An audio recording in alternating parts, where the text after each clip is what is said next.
Somewhere out there, we'll play the secret world. Oh, hell yeah, dude. Oh, God. I'm so fucking excited Just for immediately that. pivot to a new MMO the moment this one's caught up. Yeah. Then we have to come back to this one every time it gets updated. Now I can have 2 least popular series. This is like a sickness in me. Same part of me that podcasts. It's like the part of me that keeps making series on MMOs, which is literally no one wants to watch. Like, like numerically, it's like the least popular thing I could possibly upload. And I'll be like, oh, which one's next though? Gotta keep that burn. Gotta keep the commitment of never having my Sundays free. Got a nice streak here of like 5 years, and I want to break. I think that's a branding issue. If we treated it like we were doing an audiobook reading podcast, I think this would be a hit. Essentially, that's what we're doing here. We're just reading a story to people and having conversations like a book club. So what you're saying is scrub the video feed and have it be just a flat PNG. Advertise it as a book club, but primarily starring people that don't remember the plot of the book they're reading. I remember the plot. What the fuck? You're wrong all the time. No. I'm wrong all the time. All right, Andrew, prove yourself. What the fuck happened last week? You can do it. So, this lion lady, this adopted lion lady, with a 2-headed, I don't know, lizard dad, is on a quest to become king of this island, and the only way to do that is by, and the only way to do that is to like go on the shittiest little quest around the island and just like, I don't know, hang out with all of your dad's old friends, do some kind of chore for them, and then prove that you're cool enough to be the king of the island. You know, it's kind of the goal we're doing. Although I will say that this island is essentially North and South America combined. It's bigger than the one we came from. Because we saw the Panama Canal Bridge, which is where this. I guess that's where the actual adventure takes place. At least the one that she was assigned. Well, yeah. So see, what the fuck? I'm paying attention. What the hell is this shit? This is easy mode for Andrew because it's just the plot of an anime. It kind of is. This is a very anime expansion. We've got our underdog that has to prove herself. A bunch of colorful characters of different body types and skill sets. One of them's just a nerd that goes, yes, I push my glasses up. All right, let's talk to her. At some point you give in to the tropes. Yeah, apparently that point is expansion 5. Hello, Wooklamat. I don't know the first thing about farming, but if there's a way to save the harvest and help the Hanu, then we're going to find it. I'll make Bakul Jaja eat his words. Understanding the nature of the problem will be the key to solving it. We need to examine the reeds themselves, and then reduce the cause of their poor condition. Aaronville, you take us to the fields where the reeds are grown.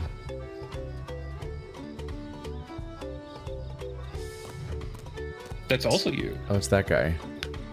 Of course. Follow me. He was standing directly behind her from my perspective, so I was like panning around the shot. I'm like, who are they looking at?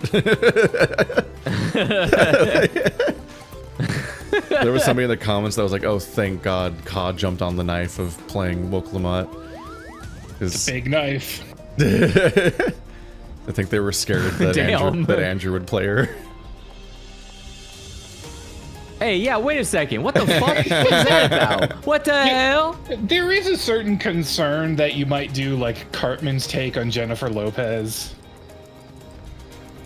Damn. Or like the character with the most dialogue in the history of Final Fantasy might sound like Mickey Mouse. We did just have that with Menfina. You did give Sigma the Batman voice for the entirety of Virtue's Last Reward. Oh, that would be so funny. And he could somehow just do that for hours, when if I do the Batman voice for 5 seconds, I have a cough for the rest of the night. Some people just got that. God, I Yeah, I kind of want to do that again now. Now you've inspired me. It's fucked up. Andrew once lost his voice, and then he's like, "Hang on, give me a second." He went out back and smoked, and then just came back in and could do it again for like 4 hours. And I mean, that's how smokes work in Funger. It's fucked up. I don't. Oh, good.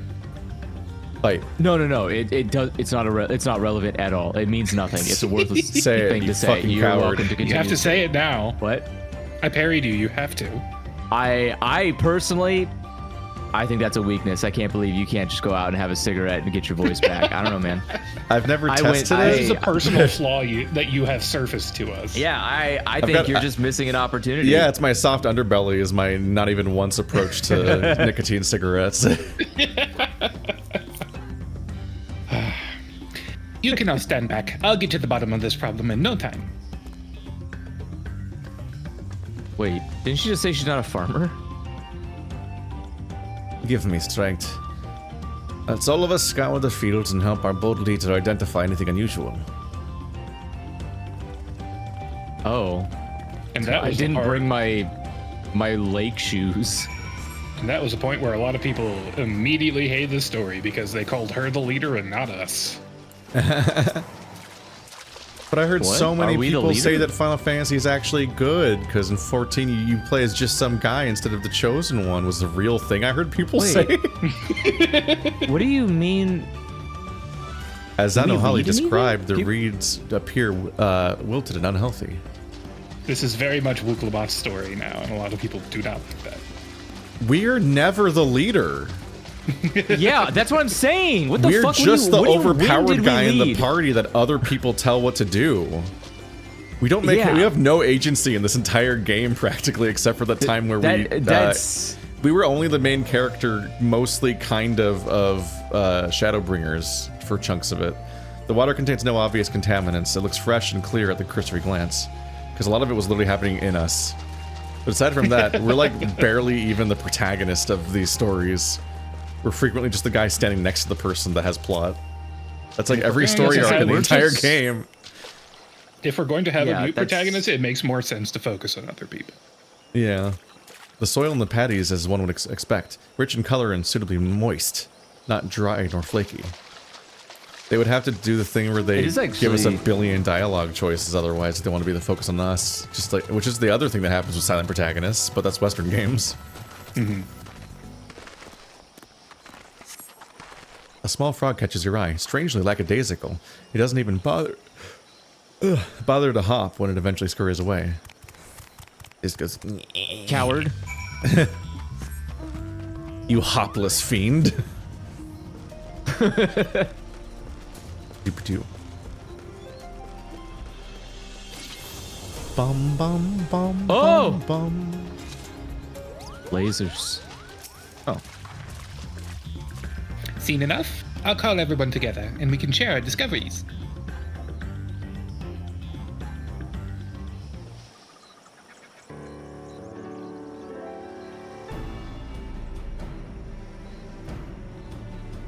Well, what do we think? Any obvious problems?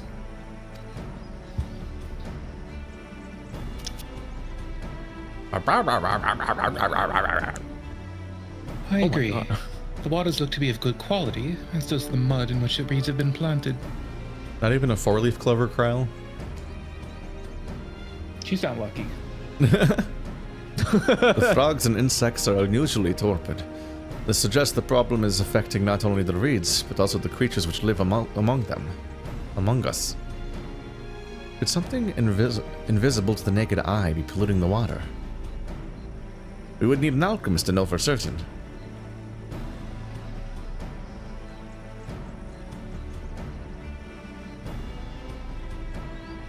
I don't have much to add about the fields, but something else occurs to me. When you were describing how the creatures seem lifeless, I couldn't help but be reminded of all the listless villagers. They've suffered a terrible tragedy, I know, but there is another reason for their flagging spirits, I believe. Go on.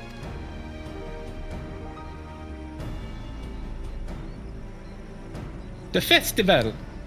This is traditionally an occasion for celebration and renewal. So without it, the Hanu are struggling to even move to recover. Even more to recover. Even more to recover. The last time I visited, the village was in the middle of the festivities. You'll never see the Hanu more joyful and alive.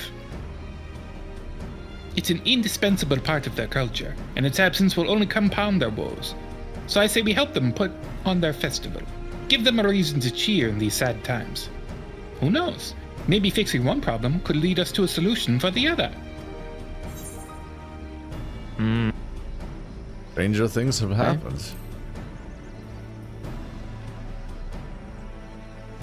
This is... Right?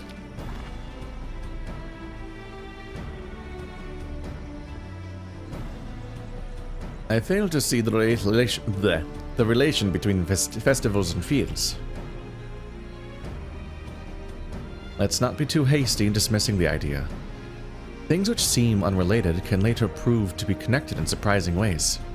Aren't festivals commonly for harvests? Yeah. Of True. Fields? But what if? We have to... The fields aren't growing. We have to party about it. True. And being bereft of ideas as we are, any proposals worth entertaining?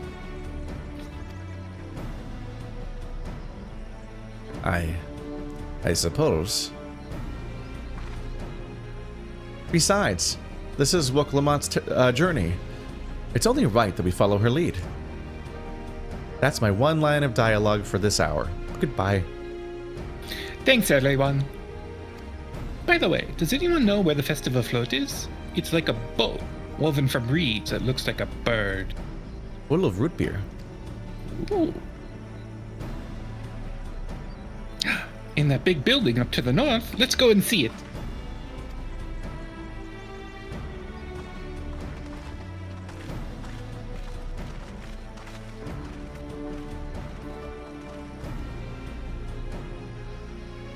There's much less debate when I'm traveling alone. You could shut up. That would help.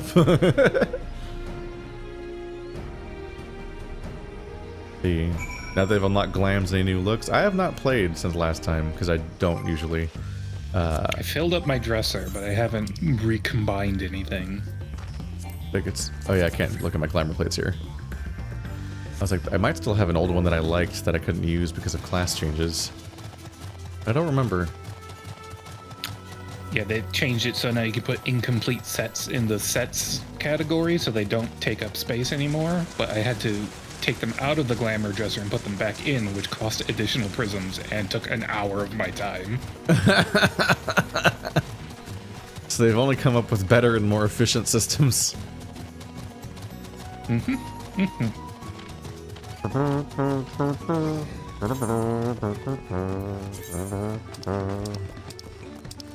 Hey, where's that one?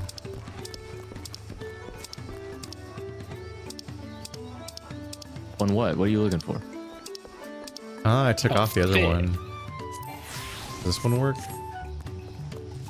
Except for that's gold, which kind of looks weird. Oh, it is. It's not winter anymore. That's true. Yeah, I guess I can just wear any of them now. I could wear my Damn. work one. I have such a good outfit. I can just be a dude Wait. on a journey. See? Now I'm not the chosen one. I'm just wearing a shirt. All right. The This is a only shirt that- downside of the system What is is- now everyone needs to get the Blacksmith 100 for the really hot Blacksmith 100 gear. Yeah, that is the struggle. Also, this shirt fucking does the weird Hrothgar glitch at the front of it. Ah, whatever. Who gives a Fucking, shit? the bottom of the Everything shirt else is girly. turns 95 degrees away from my body, Oh, yeah, it does. like a weird skirt. For some reason, the Hrothgar hunch just really fucks up the bottom of various items, and they just never fix it. And then when they stand up, it gets a little bit better, but doesn't always fix it still. And it's like, why does it stick out weird? Why is he doing that? I just want to unsee it. Yeah, this shirt might look better if it was a different color now. I don't know. Yes, this is the float I remember. It does not appear somewhat damaged to you. We should take a closer look. Inspect the festival float. You may move the camera as well as... Oh, it's missing an eyeball. Oh, that's what we're looking for.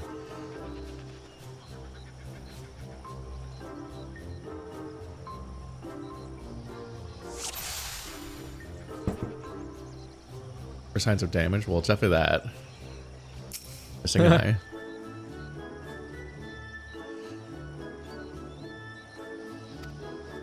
Missing an eye.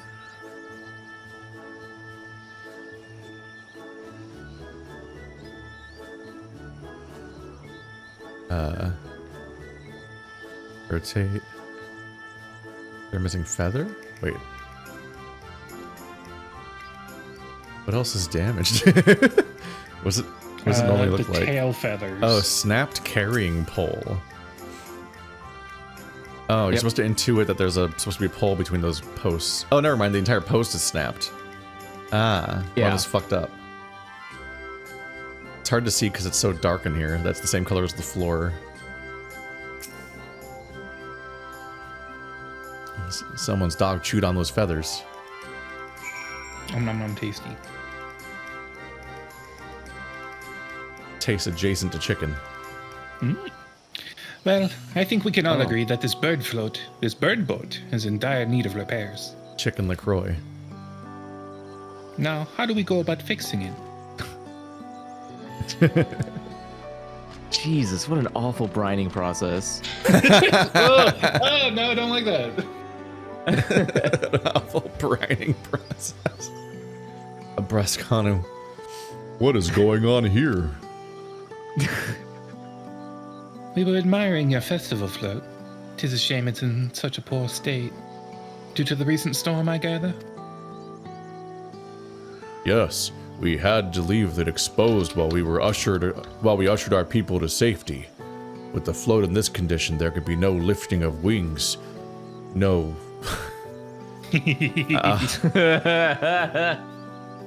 Ihana. Ihana! That's what the festival was called. I want to help you hold it. Me too. The fact that the word's like symmetrical, it's fucking 2 syllables of vowels before H's, then 2 syllables of vowels after H's, and there's just like a apostrophe between the 2 repeating H's. Have you not seen our village? Homes are ruined. We're struggling to make repairs, and you want us to hold a harvest festival? Our village normally has walls. What? I know how it sounds, but giving into misery never improved anyone's situation. A celebration of life and growth may help give you the strength to work through this tragedy. I'm too old and tired for a character arc. The role of festival leader is mine this year, and there's nothing I would like more than to lift everyone's spirits. But we don't have enough materials to repair the float. We need abokiksha for the missing eye, uyu ipo wood for the poles, and feathers from the winds chosen to adorn the tail. 2 of these I know. Abokiksha is a type of precious stone used in arcane equipment, and uyoipo wood is essential for crafting ceremonial instruments. These chosen feathers, however. The winds chosen is the victor of a competition in which the contestants see who can blow a feather the furthest using wind magics, and that's something of a problem right now. We Hanu are gifted at employing such air sorceries, but expend a great deal of mana when doing so. We are soon exhausted by the effort, and having no reeds to eat will only make it harder. I think I understand. Your vibrant reeds grow quickly and vigorously, so much so that they stifle the development of nearby plants. They must be a potent source of the energies you naturally lack. They are indeed. Owing to the poor harvest this year, we've been left enervated. If we cannot gather the correct materials as dictated by custom, We cannot repair the festival float.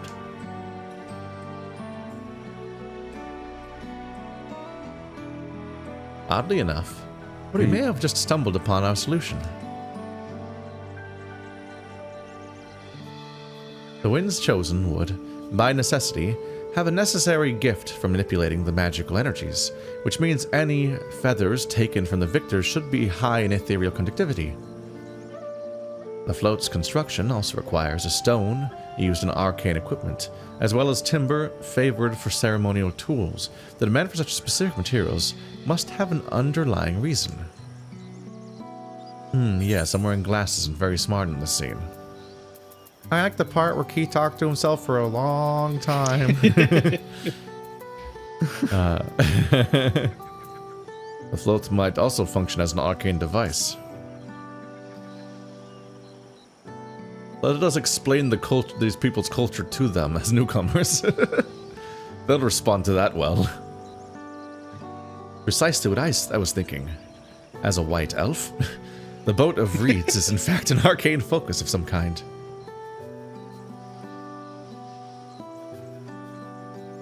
A focus? For what? Oh, Ihihana is a harvest festival, isn't it? Uh-huh. That must mean the float was made to encourage healthy crops. So if we repair the boat and hold the festival, its arcane powers might fix what's wrong with the reeds. We won't know until we try, which is a sound theory. Celebration, prayer, ritual ceremonies, these have all been known to elicit miraculous effects. Wait. The float? A tool for magic? This is the first I'm hearing of it. Our entire culture did this by accident. What is happening? What a base response. What is this? Really are explaining their culture to them. What is this writing? Wait, what the fuck is this storyline? What?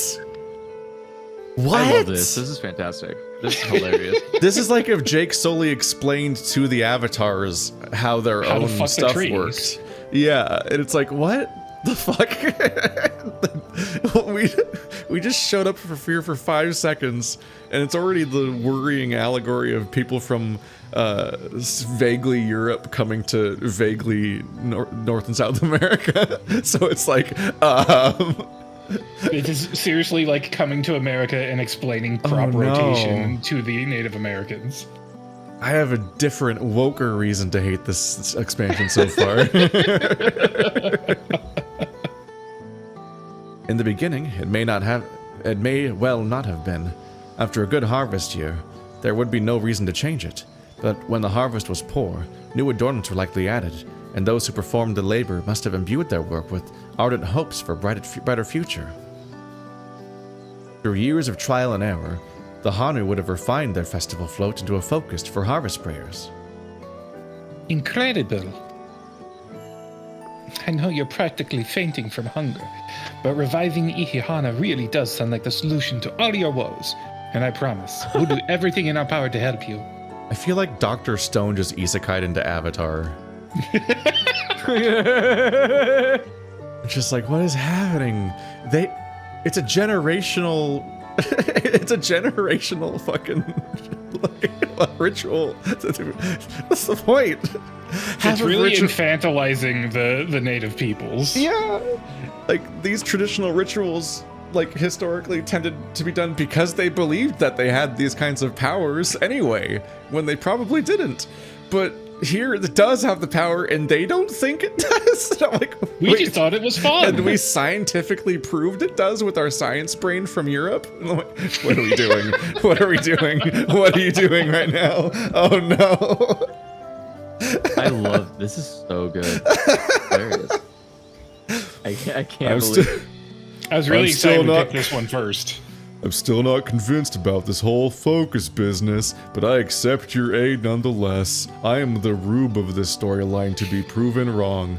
I will introduce you to the shipwright who's been maintaining the float these last few years. He's replaced both the eyes and the poles before, so we should know where and how to procure what we need. Okay. Let's give benefit of the doubt here. Let's assume, right? let's assume they did this festivity 700,000 years ago or whatever, and reeds have just been fucking killing it for like at least 2 centuries, and they just forgot what the fuck they've been doing. Like it's been so long since the last time a crop went bad. They have no fucking idea about like what do you mean it does magic? What the fuck? Crops have never been bad. What do you mean? Like wait, they just chat says that Jake says the beans need to take turns. Wait, does Avatar have the white guy show up and teach the primitives crop rotation? Oh, probably. Does that happen in Avatar? All I remember from Avatar is that the mech had a really big knife, like a hand knife that it has to hold on its robot hand that it could only be used by the mech, but they made one for it so it could pull out a giant knife, like a combat knife with a serrated edge for a mech. But instead of just having it have a blade built into it somehow, it picks up a giant mech-sized knife. That's all I remember from the whole movie.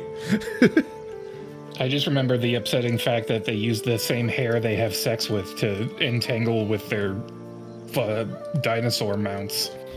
Yeah.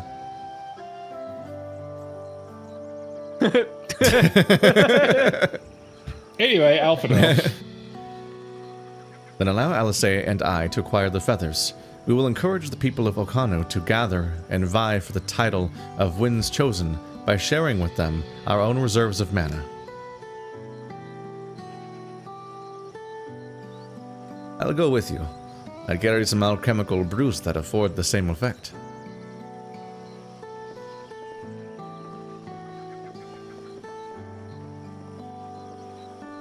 Chat says it's about oneness of nature or something. I think the entire propaganda of Avatar is that it's just really cool to have a foreskin. Yeah. Look at all this power you unlock. What the fuck? It's good propaganda. It worked on me. The 3 of us will visit the shipwright then.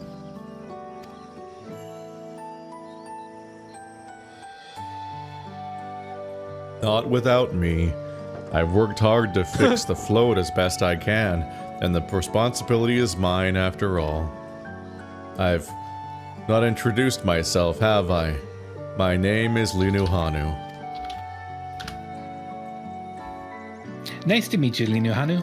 And certainly, let's all go together. Chat said I was going Elcor, so I went harder. You're going to need to state his intention at the beginning of each one. That does involve a lot of pre-reading. Condescending declaration. Cryle. Thanks to Booklebat, we found ourselves a promising way forward. Experience and knowledge are valuable assets, but there is something to be said for following one's instincts. They made them completely monotone, but then they also gave them gendered voices, the Elcor, which is weird. I don't think I ever heard a female one. There's a specific poster you can talk to about the ongoing space adventures of a Hanar and an Elcor, and the Elcor is a lady, so she said like coquettishly and stuff like that before each line, which is a funny bit. But why'd they suddenly introduce the idea that there's gendered Elcor voices?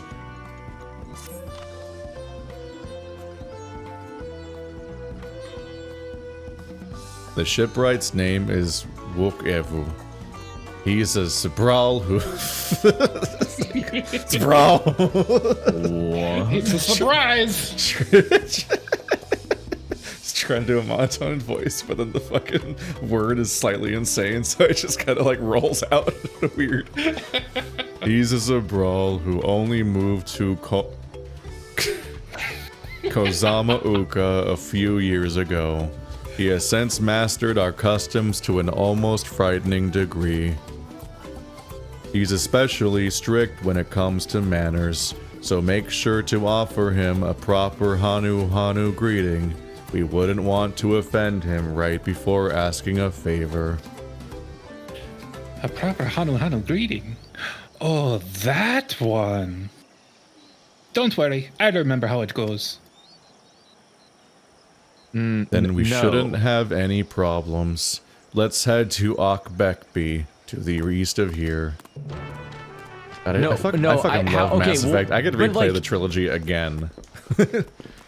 How long could that dance be? Like, we should probably confirm it. Just like 30 seconds at most. Just make sure we even have the beginning right. Because we could be thinking of the completely wrong dance. Funny. What is?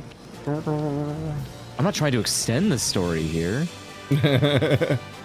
Every time Aaronville talks about like having potions and stuff, I'm like, are they teasing chirurgeon as a class? Are we getting chemist? Please give it to me. I want it. Just lobbing glass It might be at people maybe left it and turns right. into a. Just throwing potions as a healer class. I want that. Every single attack you do should do 1 damage before the real damage because it's the glass hitting them. And then the Could be a new one job. insane instance where that leads to a raid wipe, everyone gets to laugh at you. It's the fucking glass itself just goes kunk. And it does like splash damage. That does happen in BG3. I have accidentally killed people that way. Yeah. Yeah. You can hurt your own teammates with the fucking healing spells if you throw them directly at their head. Especially if you have plus throwing damage, because it applies to that. Oh yeah, like barroom brawl or whatever type skill. Yep. This is Oakbeckby, the village of all. Those who drift into Kozama Uka from Tuliolal and elsewhere are welcome to live here alongside the Hanu. As for Wook Evu, he lives and works in the House of Waters High, at the top of the large tree nearby. Follow me, but I should warn you, the climb up the stairs can be challenging. It's a joke about the stairs. What? In South America. Probably. Oh. The giant, like, temple stairs. Nope, never mind. It's Yeah, the ones just that a big spiral staircase. Oh. Completely unrelated premise. Never mind. It's a treehouse. All right, we're in North America technically Wow. now. We went south from the city. Oh, I thought we crossed the thing already. I guess they just said No. we would. Yeah, they said we have to complete the trials before we can go on the bridge. Oh, so that's like the second part of the story. I thought the whole journey was happening Yeah. past that. Whoops. Climbing the stairs a challenge. I have a flaming Segway. You sure do. All I did just made was someone else do it for me. All I did was cross my arms. You want to see Hrothgar? how Andrew does a Hrothgar? Uh-oh.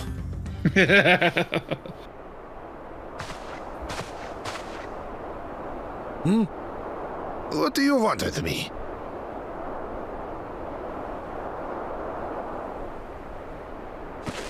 Right. The greeting.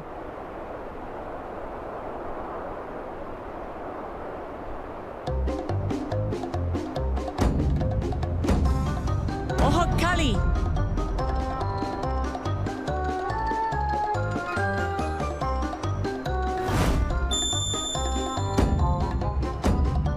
Oh, Kali! It was like the second named voiced male Hrothgar ever.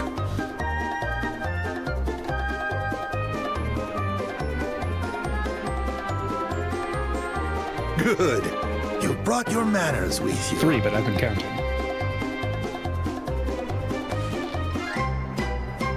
When you know Kanu, do as the Hanu do.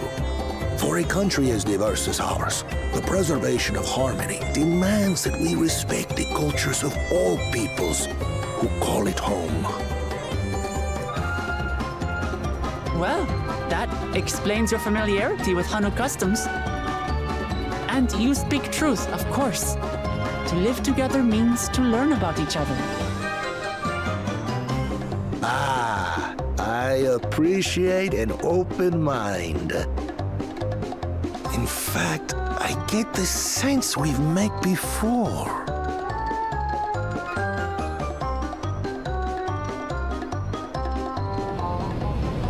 You're Wook Lamont.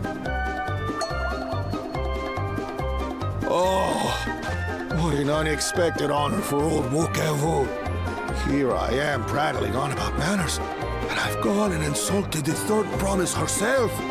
There is no excuse for this betrayal of etiquette. Just coincidentally have the same name. Please, take up your axe and claim my imputed head. No, will not. Keep your head. I hate formalities anyway, so forget about it, all right? All right then. Consider it forgotten. How prompt. We're actually here about the Ihihana float. It's in bad shape, and we need you to craft new carrying poles and a new eye. I'm told you work with Uyuipo wood and a certain kind of stone? Abokisha? That I do. But while I would like nothing more than to offer my services, I just used the last I had of both those materials. My lumber in particular went to fixing homes damaged by the recent storm. I'll need 10 days or so to restock. We can't wait that long. If you tell me where to go, I'll gather them myself. What?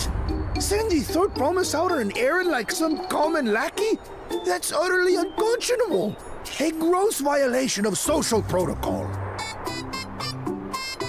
I told you not to worry about such things. All right then. I shan't worry a whit.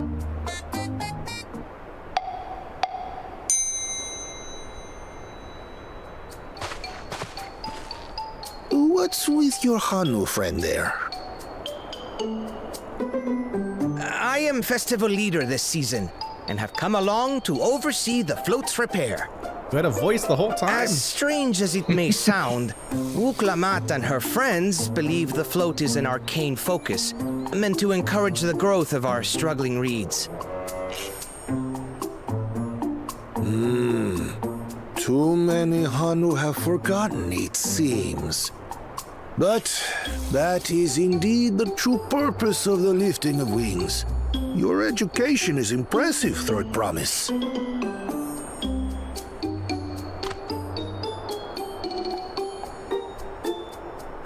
Well, maybe a little.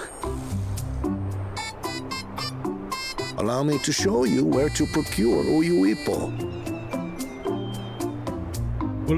We can leave the Abokisha to your friends, I presume? Take yourself to Cave Kikitola or thereabouts, and you should find the stones you need.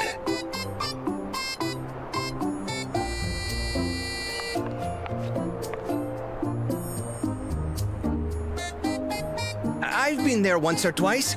I can guide you. Can you? You don't even know your own That should people's save us some culture. time. All right then, let's get moving.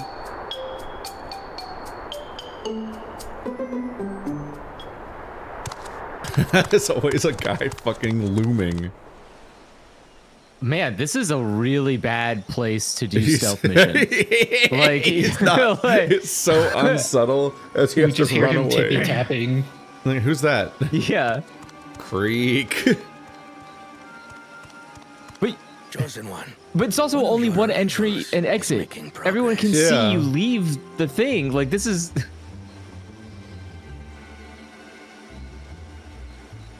Man, those pants are only codpiece. Ihihana, you say?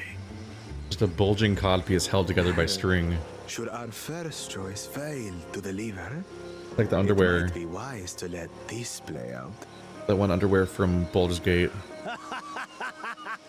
It looked like shoelaces. The third-rate promise is making herself useful after all. Wait, is it... Who controls... Is it like a split where either head controls either side of the arm leg thing? Good Or is it question. that one side... Does it one side control all of it? And who controls the wiener? We have to know. Exactly. Well, that's... Yeah, like, who gets to decide who's has to hold it? Is that like a... Do they is have that- different Is that like keys? Take turns. yeah, do they take turns, or do they consider it like a chore, like taking out the trash, or do they consider it as punishment? Do you have Like, to what balance is like the- 2 different meters, like one of those Flash games from 2006? It's like fishing in Stardew Valley. You have to like hit it right on the right spot to shake it properly, or else you make a mistake. It gets all over you. I'm scared to voice this character. God, what do you sound like? Sound like him then. Like Cave Titicola is southwest of Volcano. I don't know how to do a South American accent at all. Ow. I don't think you need to be doing a South American accent. I think you could just be. I avoided it for all of Echo, trying not to be offensive, and then some people said that it was good. I'm like, you have to be wrong. There's no way my Leo voice is good. I'm pretty sure it makes no sense because I got to Leo from Kim Kitsuragi, so it definitely like it was a character who was supposed to have a thick accent of some kind. So I just did a thick accent of any kind. And I don't know if that's better or worse. Will anybody think of the white Let's Players? Cave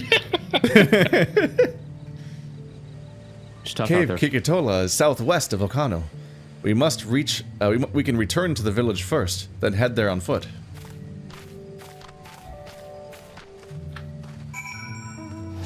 Yeah, but did you guys see that like little guy who ran away after spying on us? Chat said just be Italian.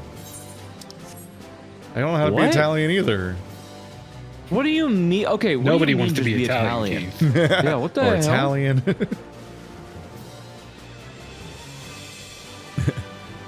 Some people were dying of AIDS, or were Italian. Highlight that dance contest. It was them tripping on the flag. I mean, they're fucking reenacting the Bo Burnham song, and they actually had an Italian flag for that line, and they threw it away on the stage to continue the song, and then later on the song they tripped on the flag. It's like, oh! There's like a pair of like emo fursuiters, which itself is like an aesthetic to catch up with. Oh, there was a teleporter the whole time. Womp. Meow, meow, meow, meow.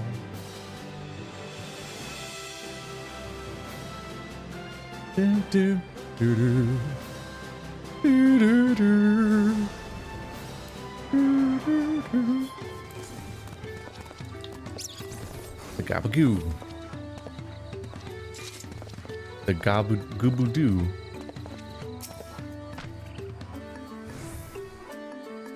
Southwest of here, was it? Let's be on our way. So glad we stopped here in a game with waypoints.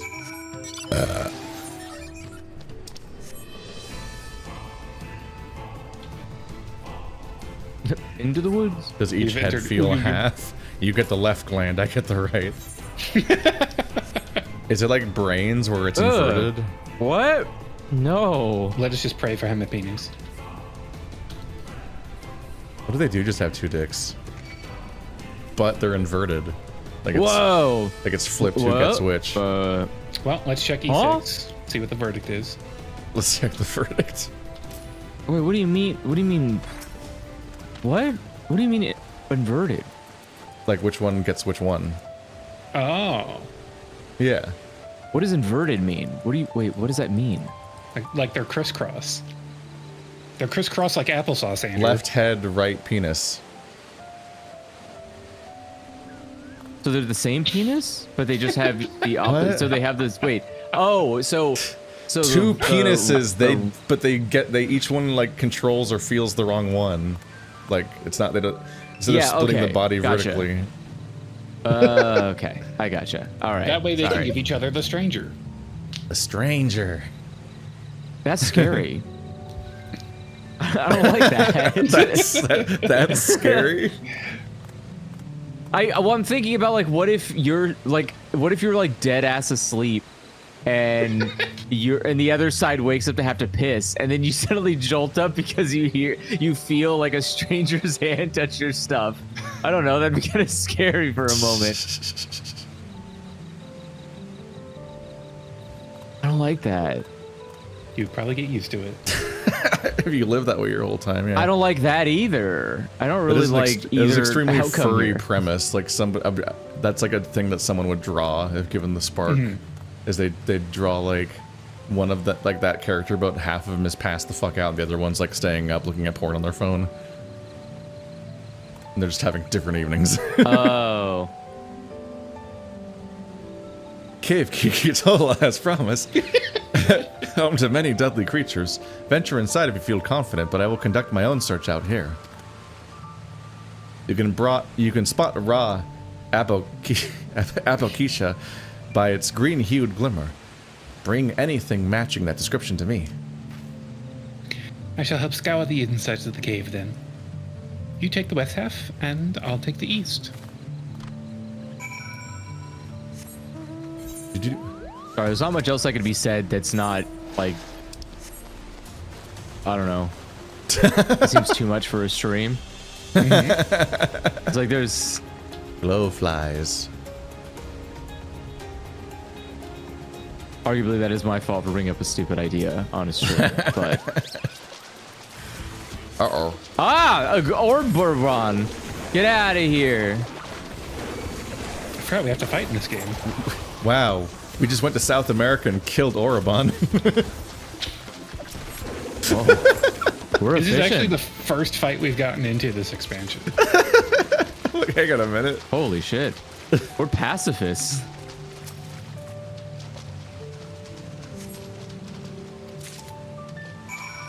Oh, that one's the real one.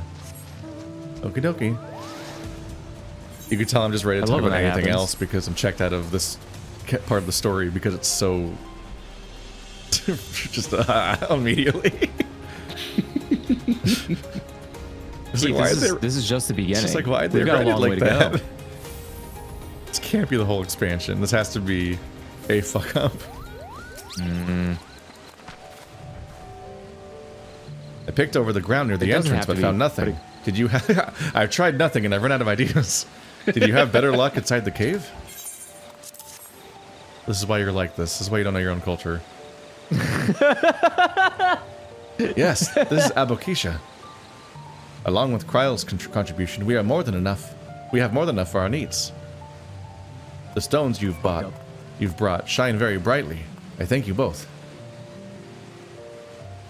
You can't help it, Keith. It's his first time being festival leader. He's nervous. He would have been happy to know we were putting things right. Truth be told, a good friend of mine was meant to be festival leader this year's Iihana. But when the big storm hit, he did not survive. It fell to me to carry on in his stead. That was why you agreed to Wuklamat's request, despite your initial reluctance. Yes, it hurt to hear, but she was right. Though I must mourn, I cannot let my grief consume me. Her words made me realize the path to my recovery. Our recovery is already laid out before me, and I will walk it for myself and for my friend.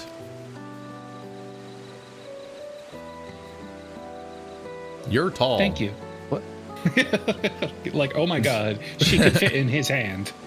Yeah, it was just it cut to me looking up too, though. It's like, hi. Thank you for sharing your story with us. Please, rest assured that we've taken your plight to heart. I'm certain our companions are procuring the other materials as we speak. Everything will come together, and the Hanu shall host a splendid, uplifting festival. Then we start. That we shall. That's none of the words. That's none of the words that he said. With that, let us return and deliver the Abakisha into Wukevu's waiting hands. So like, does Wook mean something specific? I think it's a clan name, so they probably both came from a particular village of Hrothgar. Otherwise, I'd be like, why did you coincidentally give them the same name? You see that a lot with the smaller cat people too. There's a lot of Tias. Oh yeah. My boyfriend's an 800-pound chicken, and he decides when cuddles end. It's true.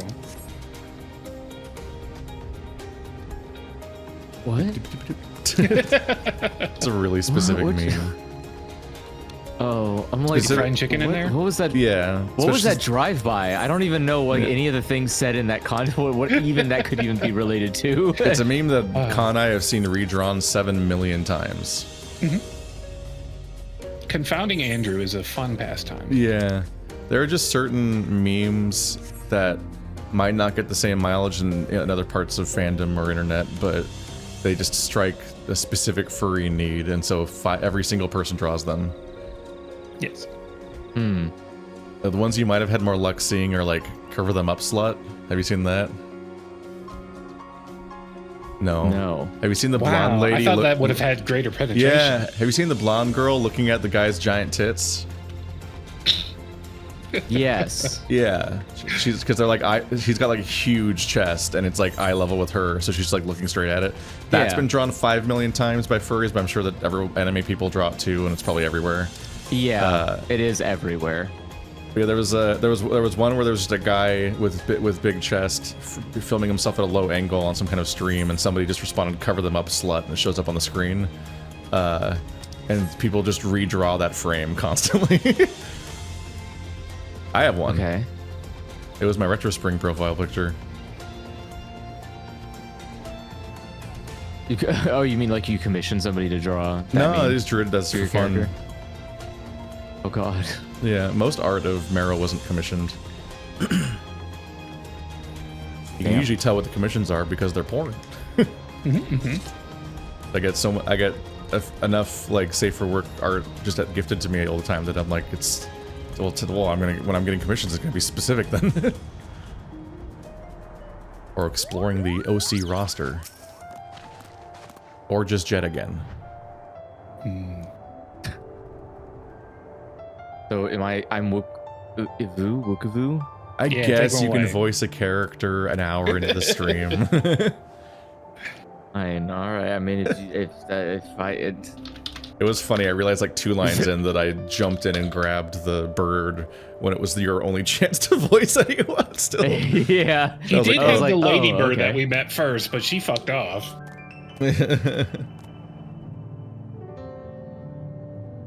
What is old cat? Okay. I don't know. What else is he? Is he? You heard him speak. I'm not doing like. Look, I am not gonna try and do that accent. There's no way. I can't do it without it being a problem. I have no idea. Yeah, like that I would have to be doing that shitty. Yeah, just like a shitty impression. Is the only way I could. Because like no, I don't know how else to describe it. Like there's no way I feel that I could confidently make that accent come out of me and not make it sound like I belong on South Park. And that's not like that's the I'm not gonna do that. The fucking tacos and burritos song, Jesus. Yeah, like it's I don't know. It's like the Apu thing. Like I'm not doing that. Like I can tell that that's not authentic. Like I don't know. Just So I'm just gonna do old cat. That's it. Sorry, South American people.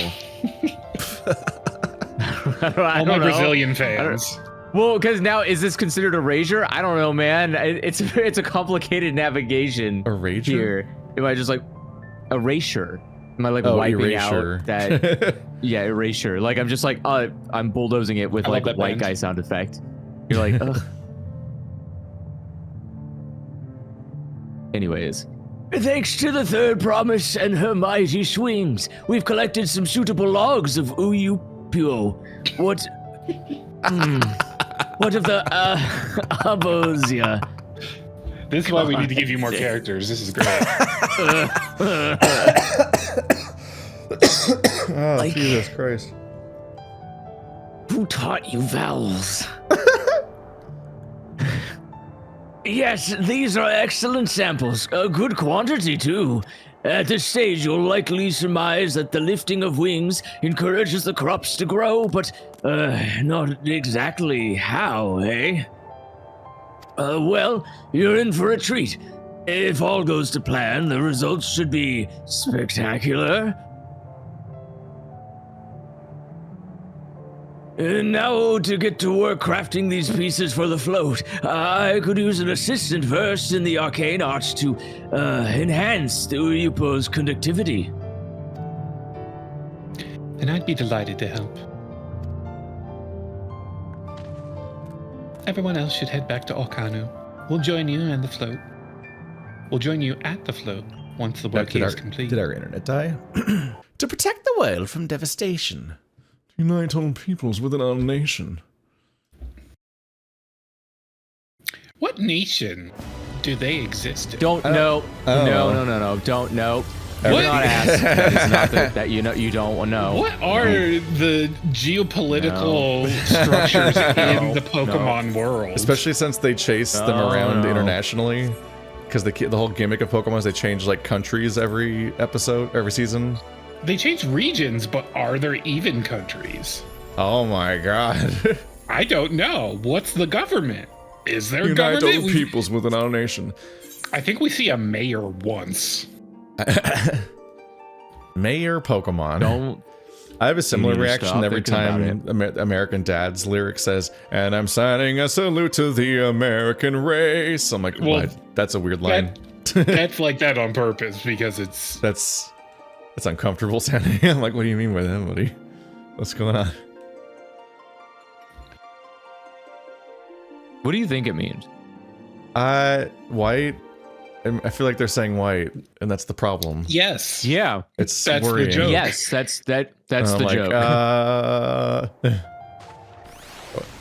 There's just a few lines and songs here and there where I'm like, what do you mean by that? What do you mean by that, Paul McCartney? it's kind of been... What do you mean by that? I was having a conversation with someone who's talking about Roger Smith, the protagonist of Big O, and I just thought they meant Roger Smith, the alien from American Dad, and we were on two different planets.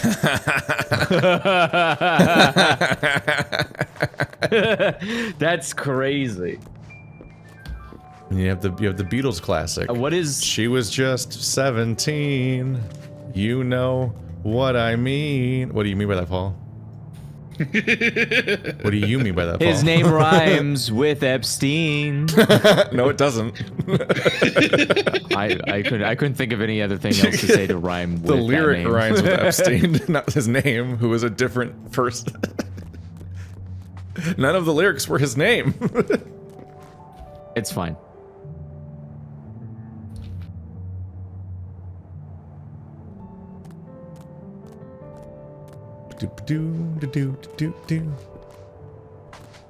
Let's see. My audio. Guess we need to like re-talk to him or something.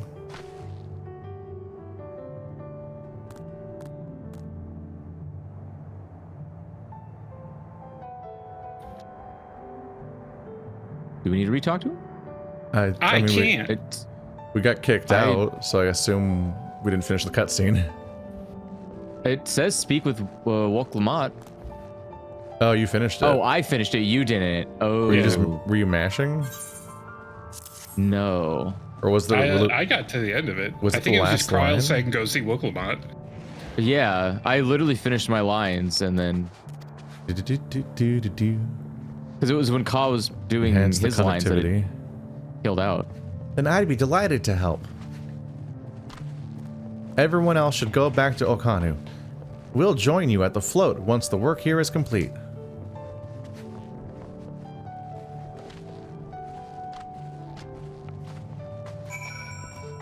Okie dokie. That'll be fun to splice. Eh.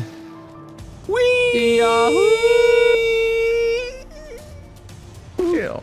Ow. Now see, if I was sneaking behind somebody's back to listen to what they were saying, that's how I would escape without being detected. Jumping out the window. Self-defenestration. It worked so well for Bran.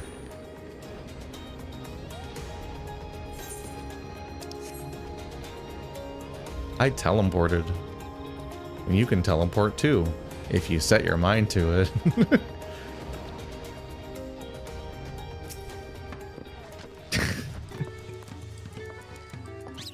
Gathering the Uyuipo was a trial in and of itself. At first, Wukivu criticized everything I did. Then he suddenly yelled, "I've spoken ill of the third promise and I must punish myself," and then proceeded to slam his head into an Uyuipo tree. I told him not to worry about it, again, and it was like snuffing out a candle. He's an odd one, that's for sure. At least we've seen to the poles and a new eye. Now we just have to wait for the feathers from the twins. Can't even tell if he's supposed to be old or not, because every Rothgar we've met besides Woklamat has gray hair in the entire region. Maybe they're all old. At least he's less ugly. Like He doesn't have the curl mustache. I was really worried that they were going to commit to what was happening in the capital or whatever, where every single one of them was like crayon colors. Like every single one was like green, pink, and blue or something. And I'm like, what is happening to the Rothgar here? Are they okay? Oh, with gray hair, which just does not mix well with any of that. So I'm just like, that's a revolt. This crowd of Rothgar that's seeing them off, the contestants or whatever, is just upsetting to look at. I'm like, this can't be the monkey paw curl when they finally get a Rothgar expansion, and it's the worst shit I've seen. We should get some rest before the excitement begins. And Koss said there's already been 2 voiced Rothgar with names. I remember the red guy, I just couldn't remember if he had lines that were out loud. Magnus. Yes, Magnus. He like trains. Yeah. Over there by the float, isn't that the third promise? Then the rumors are true. She's trying to complete the feat of reeds by reviving Hihana. The festival is a prayer for healthy crops, but does she honestly believe that it will be enough to save our harvest? The second promise, meanwhile, barely glanced at the fields before leaving Okhanu altogether. Maybe we asked too much of our young claimants.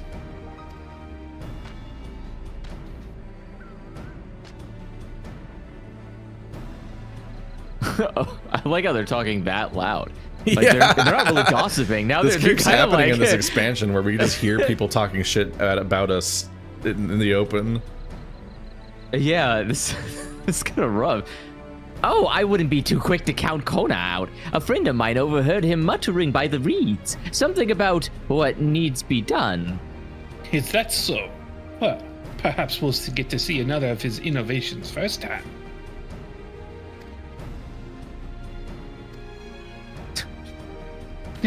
The sounds rumor like our monger Kona. and the gossip. One look at the reeds was all he needed to think up a solution.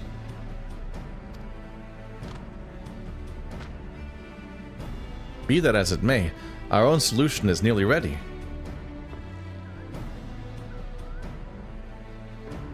Indeed. As soon as the others get back, our long-awaited festival can begin.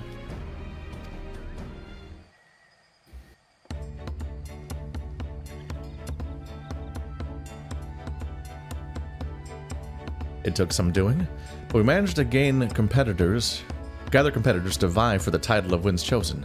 The winner was only too happy to donate his feathers. You should have seen it, but we don't have the budget. We called forth an incredible gust that sent his feathers sailing for miles. We never found it, but we just picked up a different feather and we just... like, no one will notice. He may have placed it there beforehand, we're not sure. It's like the fucking Taskmaster task where they're like, throw this carrot as far as you can in this huge field. All right, now go get it. They say afterwards. You're like, oh. We had to turn ourselves, but it's more difficult than it looks. Poor Anvil's twirled in the air for a moment before landing on his foot. I am a gleaner. Magic is not part of our training. As for us, we've brought the wood and gemstone replacements crafted by Wickaboo. All that's left is to attach them. Has it been decided who will ride the float? Papa was the guest of honor at the last time I was here. I remember being surprised they could even lift the thing with his hulking weight on top of it. The rider must be a personage of great esteem, which is why an invitation is usually extended to the Dawn Servant. This time, however, I have another in mind. Oh, who is it?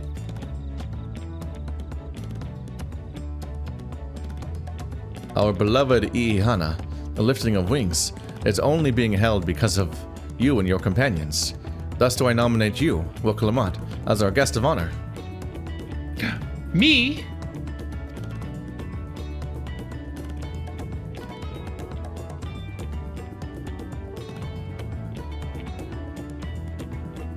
This boat won't make me seasick, will it? Ha ha ha ha ha ha ha ha ha ha ha ha ha ha. I don't think so. Then weigh anchor. I can hardly refuse a request from one even more enthusiastic about the festival than me. I would be delighted to ride on your float. Thank you, Woklamat. I have roles for the rest of you as well. We'll be carrying the festival afloat in a slow procession towards Kozanoake, where the sacred likeness of Kishai is ensconced. My God. Am I insane, or that slow panning away shot seemed like it's the not only was the everyone's supposed to be laughing at the funny line she just had, it was also supposed to be the end of the scene. Like it was supposed to fade to black. Like that was her last. That's supposed to be the ending line and how you end a shot. But then it just keeps going, and I'm like, wait. That is how I would direct it. Yes. Yeah, like that's how you end the scene. It's why is it still going? What I'd like you to do is clear the path of dangerous wildlife so that the procession can move along unimpeded. Consider it done. You expect me to sit still until Wokevu has finished with the float? Let me come along and help with the clearing. As you know, I am not much for fighting. I'll stay behind and assist Wokevu with the repairs.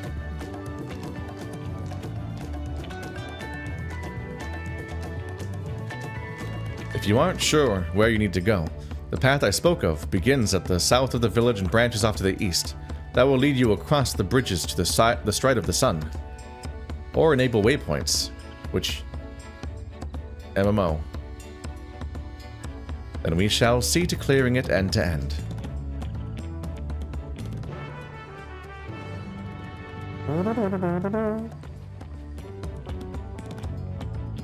I can't unhear My Fair Lady every time.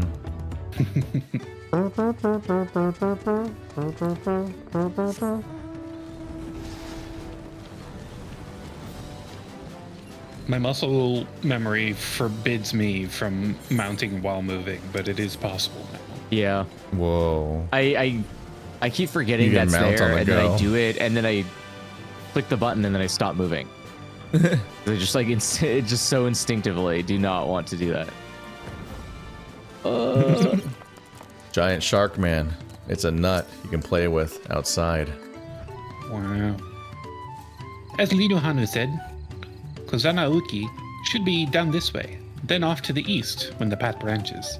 Then something about bridges and the Stride of the Sun. Anyway, let's split up and get to work. Once you've culled all the threats you can find, we'll meet up in front of Kishiai. Kishiai. Is it exactly 3 things? No. Survey the designated area and defeat any hostile wildlife. Nope, Unfortunately, they respawn infinitely like an MMO.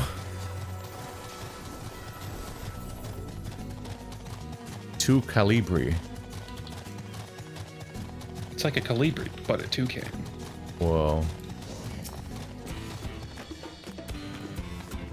Dramatic music. I don't think you guys actually have to clear out all the wildlife. That was a hunt mark for me, so might as well. Wait, those came back? Those have always been a thing. I thought they went away. They're daily now. You check in at a board to get them. Oh, I thought it was another feature that they just stopped updating one day, because why They completely changed how it worked after ARR. ARR, like every class has a hunt log that help you level up. Oh. After that, it's a mission board that just gives you end game tokens for that expansion. I don't know if I've done any of that. Probably not. I might have just forgotten at some point. I think it... Just like how I stopped progressing the clans. You'd like how we just passed Kryl just standing next to a dead animal. Bye, Kryl. Bile. You keep what you kill. It's just very, like, very Disneyland-esque, where it's just like a positioned little person in a thing. You're like, oh, okay. That's my favorite part of Disneyland is when you see, like, the duck hunt dog posing over Daffy Duck, dead. What? Neither of those are Disney characters. I love that. I love that so much.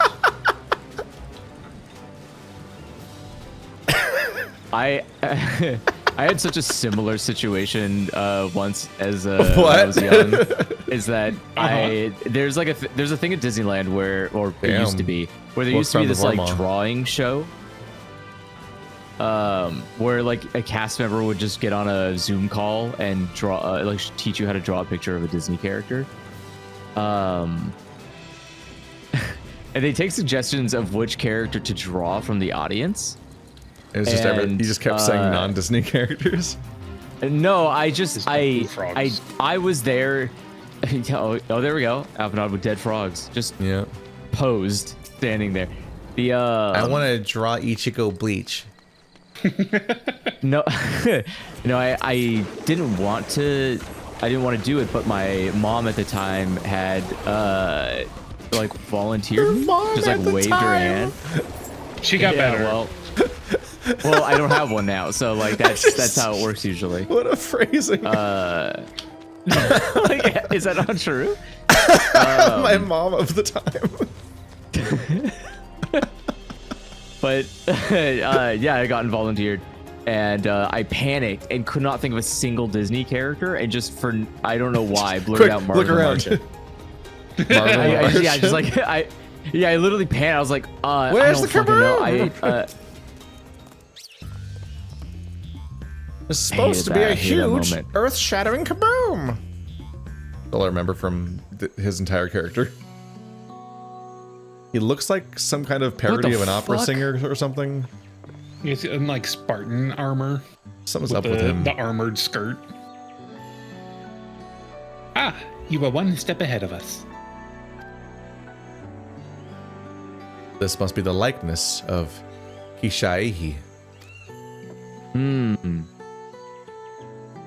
The Hanu deity of the harvest. I like the hair nipple covers, or what is it? Yarn? The little whatever these little tassels that are coming off nipple and like, covers, making a little face. It's what they are? They're just, tied like, around the neck like a bindle. Yeah, and a beard. It could be beard. It kind of also looks like I think face. I think the middle part's a beard, and the other two parts are like wrapped around them like a shawl. Oh yeah, I'm seeing the paraidola now. Which were nipples? The nipples that are eyes, and the Squidward nose hanging down. Yeah, the Squidward nose. Yeah. Does that make the feathers teeth? Down at the bottom, just like 3 rows of teeth. Yeah, like yeah. shark. Why not? Yeah. I was half expecting a flying whale. What? Okay, that Making was a Bismarck left field. reference 3 expansions later.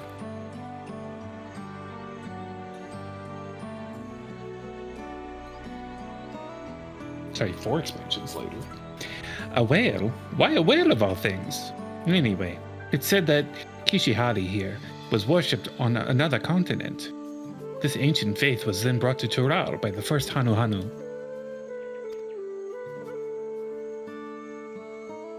The Hanu migrated here from another continent. Then mayhap the two do share a common ancestor. This is all very fascinating, but should we get back to Lino Hanu? You want to know the path is safe for the procession. Right, and I need to ride on the float. I'll run ahead and tell him we're done here. Thankfully, we don't live in a universe full of respawning monsters. Or monsters that walk around a bit. But only a little bit. Meanwhile, in Okanu, Asai is back. Again. Again. Damn, he was getting by. Not sure we heard you right, old man. Why don't you say that again? As many times as you'd like. The third promise tasked me with repairing this float, and I'll not relinquish it to an uncultured brute like you. Much less one that can't even manage a simple greeting.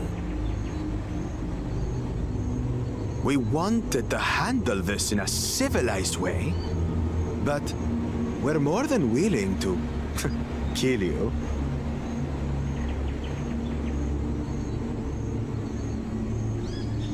We have a two-headed problem. Yes, please hurry.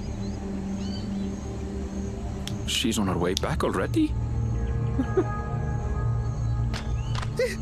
Stand back, Wukevu! I will protect the float!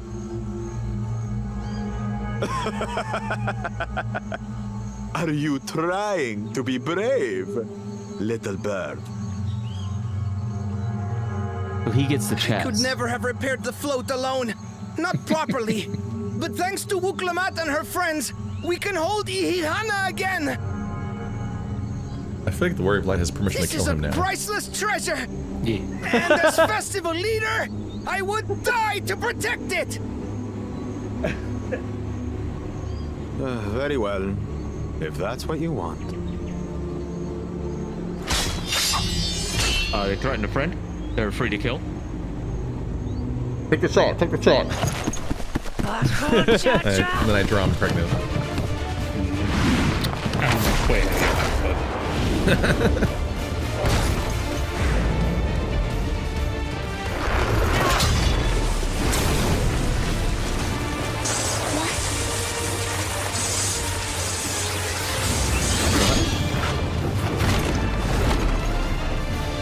Put everything into that blow. Yeah. Way more. Oh my god. This is very anime. What the The fuck? better for you to understand the gulf between us. But you need more lessons. We'll carve them into your mangy hide until you cry and beg forgiveness. Okay, they did eventually both talk.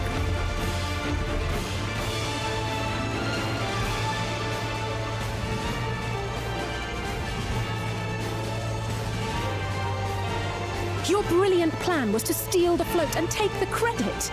The so-called blessed siblings are nothing but cheats. Your scorn is sweet music. Come, weaklings. We'll crush you each in turn. Or all together, if you like. Whoa.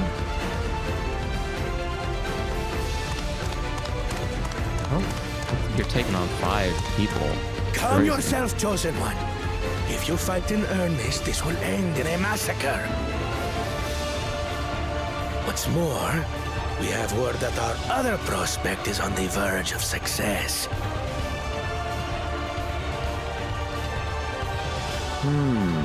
Then it would be foolish to expend effort sweating nuts.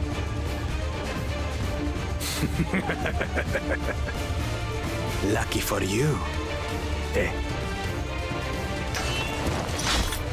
What? What do you mean? I still want to fight. Yeah. I'll make this a What the short hell is this? expansion. Yeah, what the fuck? Why are you walking away? Ugh, 2 heads. I see my mook still clings to that loathsome hope. Just call him a mook.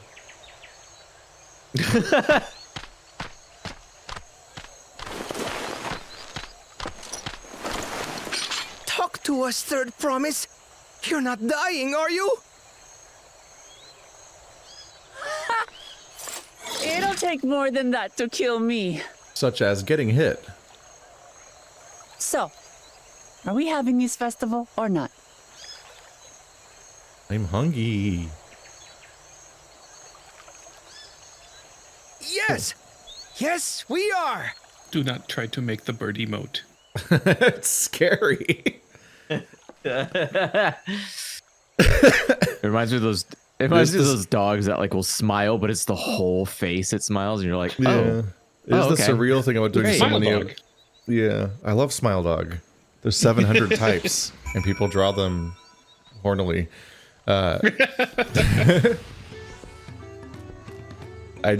It did stand out that you do so many clan, like tribe quest chains, and the whole time it's always for a beast race that never emotes.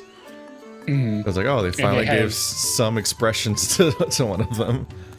And they have always exactly 2 variants, like just a 1 color variant. Yeah. Yeah, there's always the one uniquely colored one in the entire group, basically.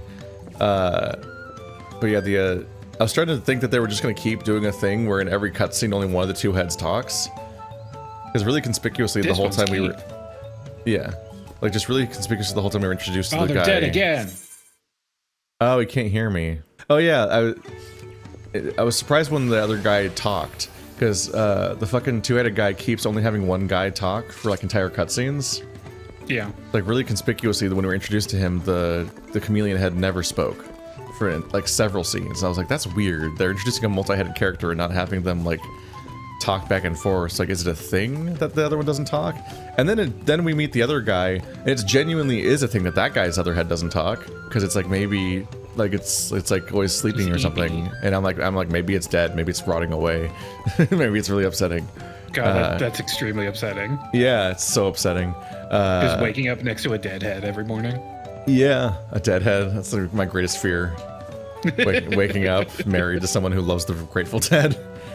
But like in this last scene though, like the chameleon head was the only one talking for so long that I'm like, do they just keep doing this? Do they only bother writing lines for one voice actor each time because they don't want to deal with having another voice actor in? So this two-headed character conspicuously only talks with one voice. But then Are they like sharks where they compartmentalize and half the brain sleeps at any given time? But like right at the end, the other guy started speaking, and I was like, oh, okay. He just weirdly let the other guy take charge the whole time, which is weird because given the introduction of him, I thought the characterization was going to be that that's the head that does take charge, and the chameleon one sits back and schemes or something and very rarely speaks. But then he just takes the charge for the scenes, so I don't actually know if they even are different characters. It's very unclear with the two-headed Mummlejaw, the blessed siblings, because they tend to treat them like one person. And they tend to share a name, but with like a different appellation. Yeah, they just like kind of talk back and forth when they need to for the dialogue, but they don't seem to have different personalities, which feels like the whole point of making a character like that. It adds contrast. Andrew, log in. Logging in. It's taking so long. Well, sometimes time takes, you know? Were you reporting it or something? No, I tried logging in, and then it was like, oh, your character's already logged in on a different instance of the game. And I was like, oh, so I have to restart my game. And so I restarted my game. That way it took me longer. Because my game don't turn off when it does that. It just goes back to the login screen. Yeah, mine said that, but I just hit cancel and tried again, and it worked. Oh. Yeah. Because that pop-up says, like, you didn't log out properly. Please wait for us to log you out. So you just cancel and try again in a second, because it then will have logged you out.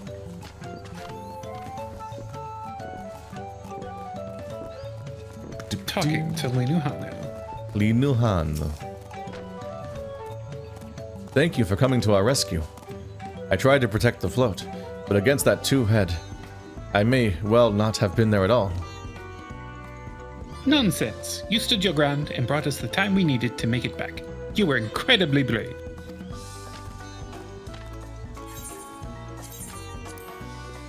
Pumpkin orange dye. Well, I know which one Andrew's grabbing.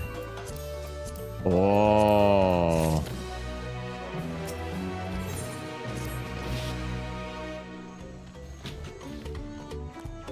With that exciting interlude over, you'll be pleased to know that my repairs are finished as well.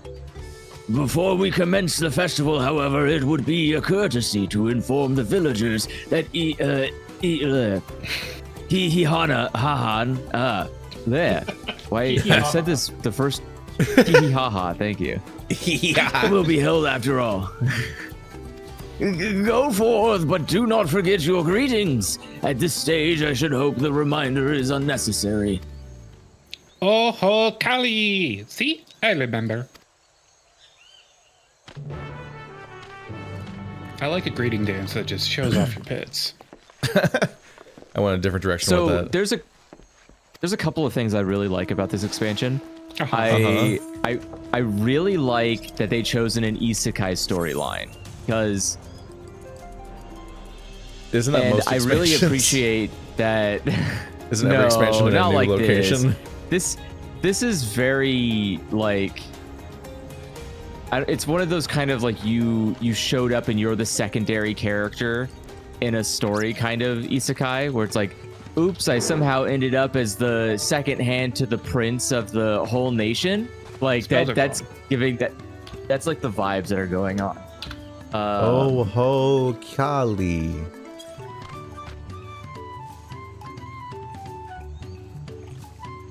Oh ho Kali. We taught people this greeting because it leaves their balls wide open for a kick. Oh. The festival is about to begin. What do you expect me to say? Besides, of course I'll be there. Cleaning up the storm's aftermath may have been hard on us all, but the lifting of wings is tradition, and a joyous one at that. I won't sit here brooding my days away. Give me a moment to get ready. Oh ho Kali.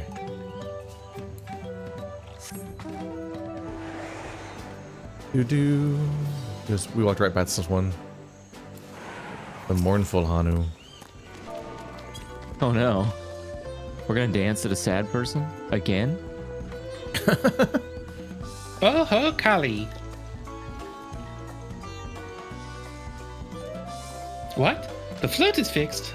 Our fallen friends will be glad to know that Ihihaha will soon be underway. They would have wanted us to honor them with celebration, not let the loss deter it from us. I must go and enjoy the festival for those who no longer can. Whoa. It seems like Oho Kali is shit.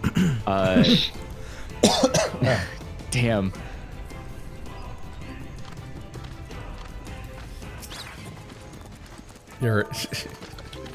Is sentence ever going anywhere? Anyway. No. Yeah. I give up. That was it. Thank you for letting me know. I would very much like to attend the festival, but the repairs should be finished as soon as possible. What to do? You know, kind of like a sad clown vibe. I'm not used to seeing so much of chat be members. They're a different color. Whoa. Oh, we did have a guy do a drive-by, like, buying 20 or something. So a bunch of people became surprise members in the stream. I do have little emojis, I think. I don't think anyone will ever use them, because it's not really what the platform's for. They're like in here. Boop. They're so small. I think they're members only. Or they might be members only, but also in the same server that they're posted to. They might not be usable anywhere else, like in Twitch or something. I don't know. They're only for members. I know they're only for members, but I don't know if you can use them at different channels, like in Twitch. Oh. That's a good question. I don't watch streams. I don't think so, because I can't use my own.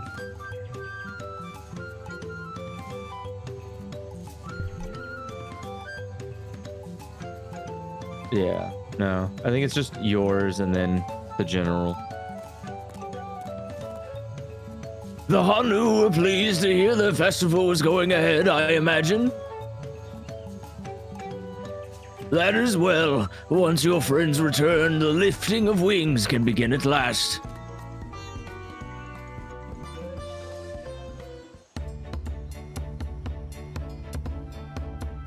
Also known as the pit meta.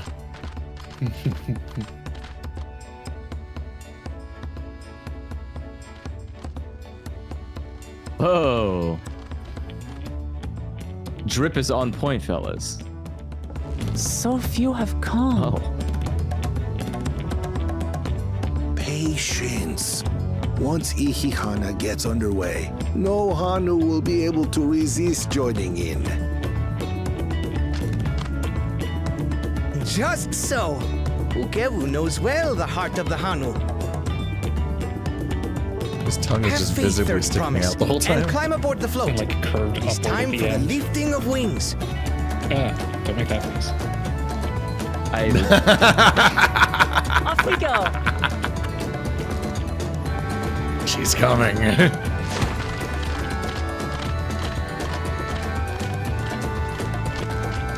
Ihihana is a prayer for bountiful harvest. But this is not its only meaning.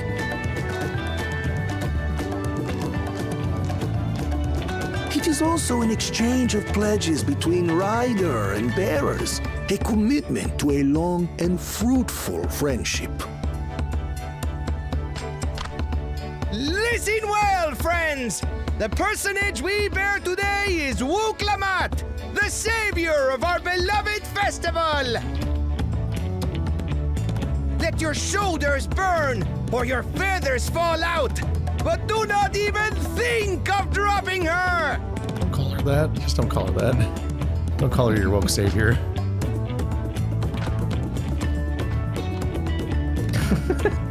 Just unfortunate word choice. Ready and...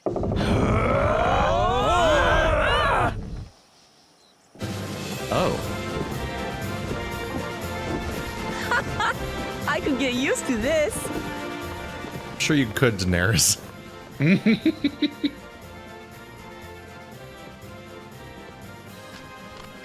Yes, they seriously don't have any variants for them. Usually there's 2 variants for each beast race. The other variation is all the way back in Heaven's Word. Yeah. Because there was 2 different Vanu Vanu, but only 1 Hanu Hanu. This is the best they can do. This is the festival.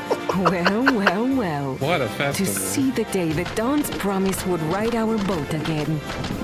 What? We've not had the honor since you were here, Gulul Jaja. There's a Manderville song dance that had more hype when you got it.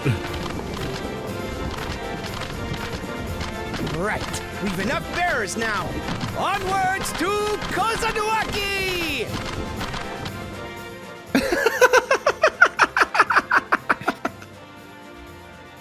It's like, it's less a harvest festival and more like some kid's birthday. Yeah.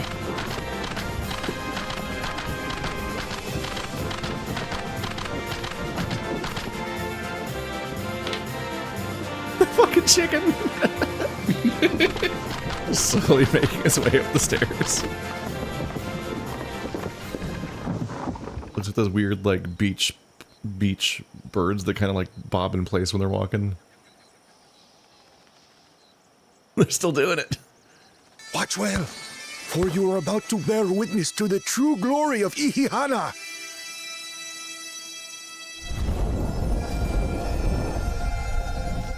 Okay, okay, wait. This You'll happens never every noticed the time? glowing before? Wait, what do you mean? Hold on. Okay, I was in it for... I was willing to excuse not remembering, but what the fuck is this? The float draws upon our life force, concentrating and amplifying the energy. What? Maybe just that one guy was stupid? Deshahi then receives that energy and expels it in a great burst, where it showers down upon the land to replenish its vital Is this currents. happening in like a light spectrum the birds can't see? What?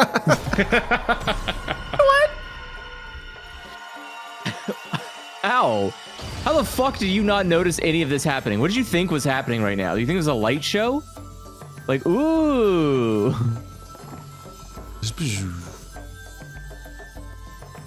I don't know who invented this crazy boat, but this thing's cool as hell. It just lights on fire. Like,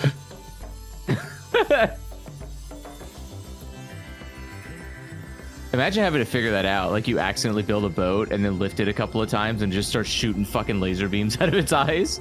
You're like, holy.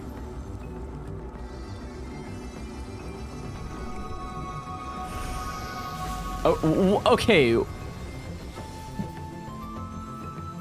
No discernible cause and effect here. Wait, yeah. Are you sure they didn't just like accidentally look at the fields and they weren't supposed to see them until after they did the festival?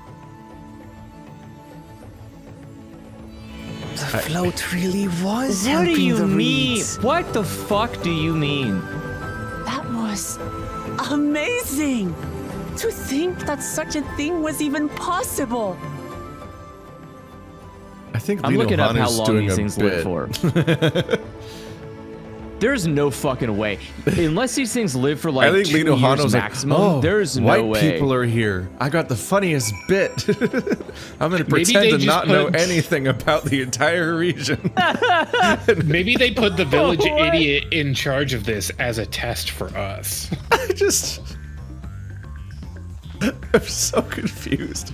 I don't think his dialogue even makes sense. Everyone clearly knows what's going on. Like, Yeah, how does the guy that's not even... How does everyone not part of your culture know your culture? That's crazy. Like, what the hell happened here? That's some Monster Hunter Wilds nonsense. Yeah, do you need like a...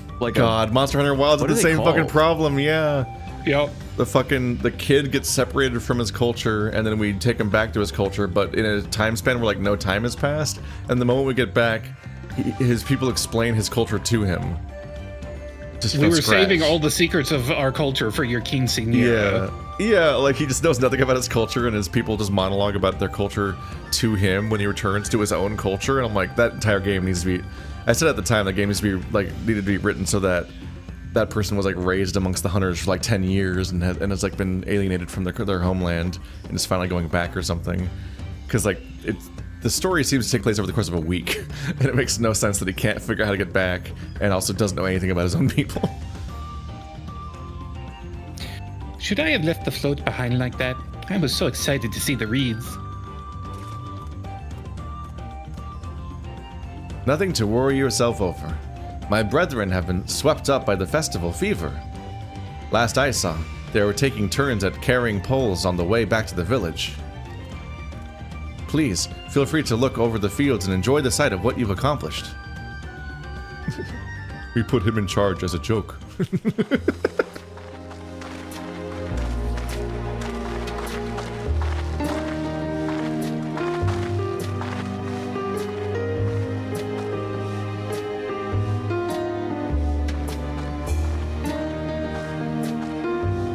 Aren't these worse?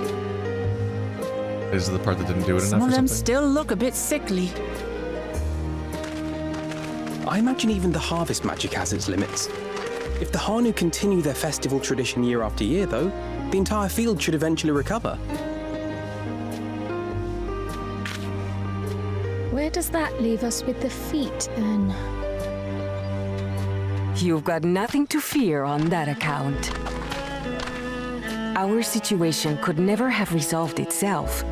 The revival of even a single reed would have served to demonstrate your commitment to the task.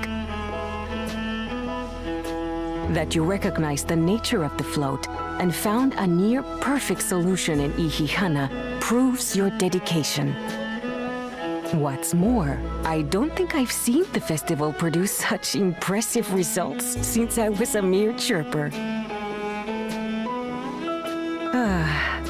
We have been lax in maintaining the float, diluting its magic and reducing Ihihana to hollow theater.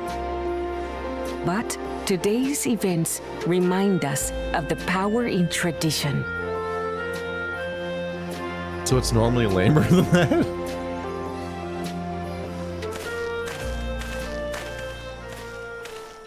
Connor! I was delayed by an unpleasant encounter, but it seems I arrived at a good time.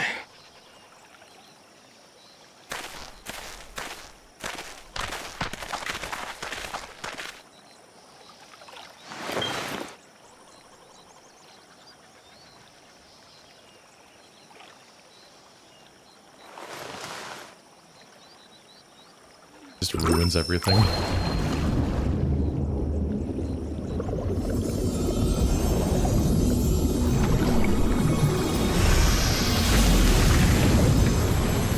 What else does that work on? Oh, isn't that wonderful? What? You just pour in some mystery liquid and problem solved? Stagnant ether was to blame for the reed's poor condition. I assumed that was an alchemical concoction which enhances ethereal conductivity. It utilized the flowing water as an ethereal current, thereby promoting the transfer of life energies. It only took the sacrifice of 4 bird people. A method I could not have devised without the education I received at the Studium and the cooperation of my Archon allies. Blood alchemy.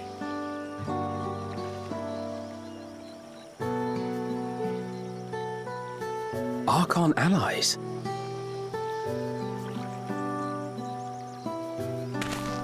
You see, Lamachi, this is why we need to embrace foreign knowledge and technology.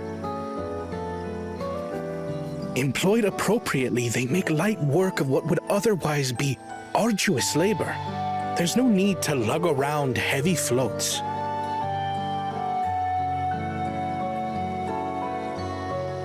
Well, you always were the clever one, brother. Your approach was no less effective, Wuklamat. It achieved the same result. Indeed it did. And you enjoyed the festival, yes? I did. It was so much fun. Having visited your village before, I thought I knew everything about it. As it turns out, I knew very little. About the reeds, about Ihihana.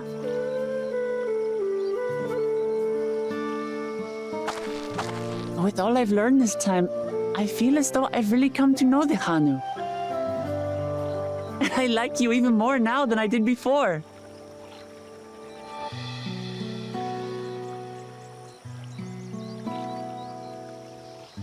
The feeling is mutual. And it's not just you who had a lot to learn either. I'll never look at our float the same way again. The two of you have exceeded expectations. Come forth and claim your stones.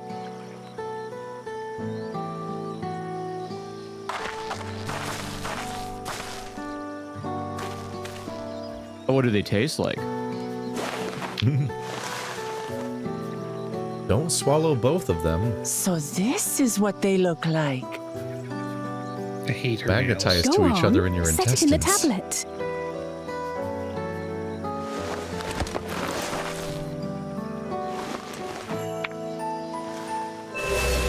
I hear if you eat all 6, you become supersonic. A perfect fit. That leaves 6 more. Have you seen how tasty the job stones look, though? And on to the next. Wait, we haven't been eating those? Not even a moment of celebration. That's Kona for you. You see, we keep them on a string. The third promise? You must join us for Ihihana next season. As Dawn Servant, of course.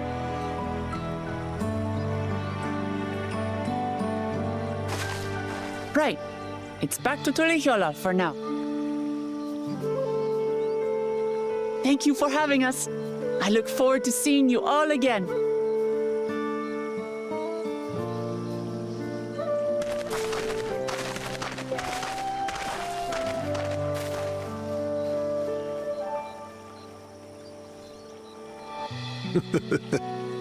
These are interesting times indeed.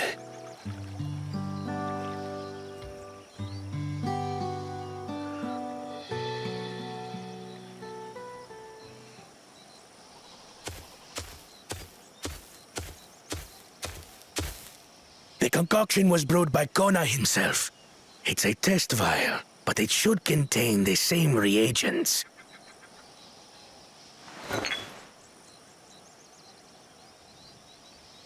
Good work. We'll use whatever we must to win. Okay, I guess. For win we must. Oh, ha, ha, ha, ha, ha. I'm the bad guy.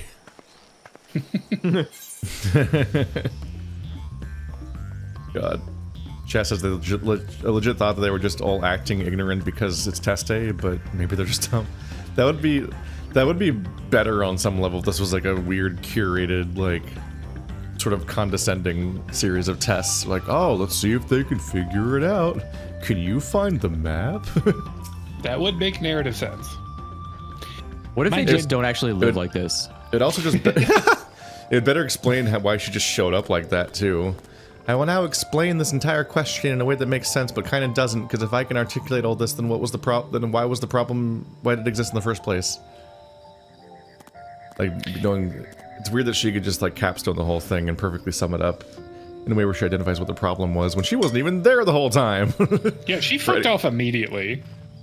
Yeah, so it's like, what is going on? It's so weird. It's also just, like, the problem here is that the solution's is so intuitive. Like, we have a ritual that gives us a good harvest. Oh no, the harvest isn't happening good enough. We must not be doing the ritual hard enough, is like every storyline about these things ever. Like, they should just intuitively assume that's the problem and potentially overcorrect or something. But instead they just kept getting lamer and lazier about it as the harvest kept dying, and it's like, what? Maybe they are stupid. Why are they written like this? My journey has just started, and already I've met so many wonderful people. Wukevu, for one. He's a bit eccentric, but everyone could stand to be as respectful of other cultures as he is. And Linuhanu. It warmed my heart to see him honor his departed friend for Ihihana, and to help others do the same. I can't help but feel excited who else I might meet over the course of the contest. Come on, let's head back to Jabal of TA. Oh my god. Forgot that word. Jabal of TA. We're still in the easy part. Oh no. Is North America harder or something? Uh-huh. Oh no. Oh, alright. Time for any other storyline. If you look at the... It doesn't, but like, if you look at the, like, the tapestries overhead from the map view, they look like they should spell something. Like they'd have a hidden message. Yeah, kind of. There's like an M there. Like, you are a gay. Oh. Is that the quote from Mario Galaxy? It's, you are Mr. Gay. You are Mr. Gay. I made them do that in No Way Home. Right, you told me that. You recreated that effect in No Way Home by having it sparkle to say a message.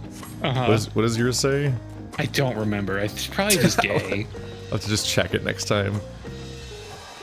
And supposedly the second game also sounds like a response to the first game's glitter letters. Yes, I am, are you? No, sorry, yeah, I am, are you? Which is insane. It's just bizarre. And just like that, we found an Elector and won our first keystone. I know I was right to trust in your instincts. I could say this no matter which one we selected first. Come on, let's keep things moving and march onwards to Ukopacha. Ukopacha. Chances are good we'll find an Elector there as well. Before we do anything, however, we should see what your opportunistic Pelu friend has to say. We're getting gym badges. Yep. And specifically, we're getting gym badges the way they did in the show, which is by, like, doing small tasks. And putting them on your merit badge holder. Yeah, we're doing fucking Poke Awesome 2, the joke. This was Andrew. What? Who was this person?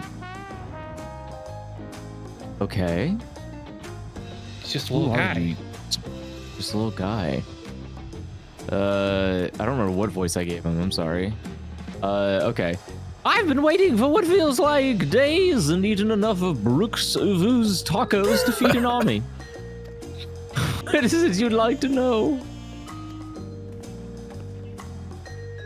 Our main concern was confirming the state of the road ahead. As I recall, to reach Urokopacha, we depart from the Arch of the Dawn, then take the road west at the first fork. Should we be wary of anything along the way? That is indeed the way of the Kurupacha. After the damage wrought by the recent downpour, however, you'll be doing more stumbling than walking. But do take heart. When it comes to rugged terrain, we have a most dependable solution available. Come with me. Oh, we had a big internet dip, but it came back. Didn't fully disconnect. Cool. Oh, it's going red again. Oh. No. Oh. Don't do that. It keeps dipping from 12,000 kilobytes to 1,000 kilobytes of output. It's holding the line. Hold the line. And we'll carry on. We'll carry on.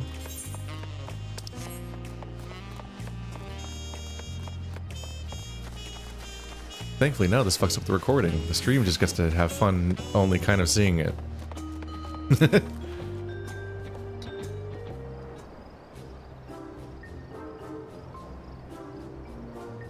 May I introduce to you our most dependable companion, the alpaca? No.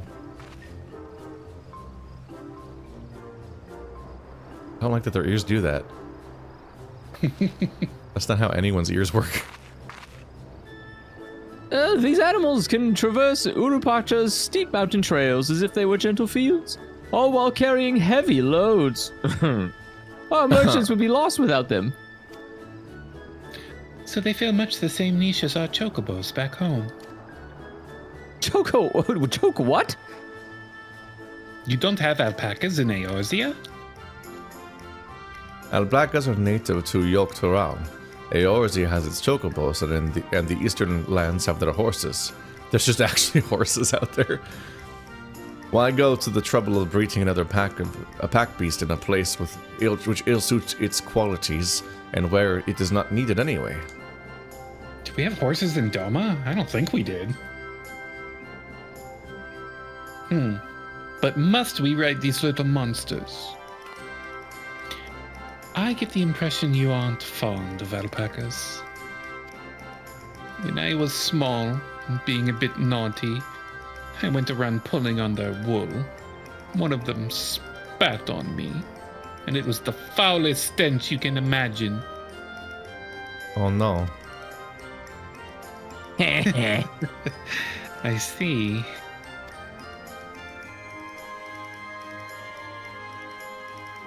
What are they like to ride? Alpacas bred as mounts are inquisitive and docile.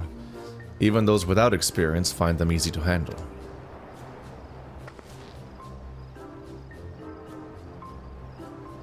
We're really doing this then?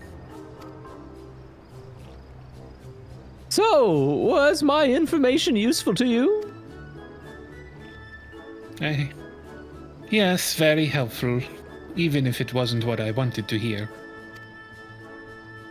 Good, I'll take my money now. You want me to pay you? Hey, I guess I should have expected as much from a Pelu merchant. Let me see what I have on me. I don't like the way you said that. Always try and take my money in Peru. The Pelu that value the act of spreading joy through trade. As you should know, they take pride in making deals that benefit both parties. Oh no, that's pronounced Peru in Japanese, isn't it? Basically. Oh. Here you go, a fair price for your fair advice.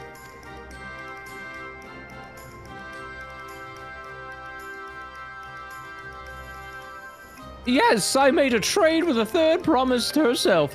My friends will never believe this. I shall be on my way now. I wish you safe travels. Off you go then, and thank you. We're basically married now. I better not get spit on again. Well, it just starts hawking really loudly. It's like, ah! And brought that on yourself. Remain calm and gentle, and so will they. That's what I want you to think. I'm still not happy about this, but if we need to ride alpacas to reach Urkopacha, then that's what we'll do.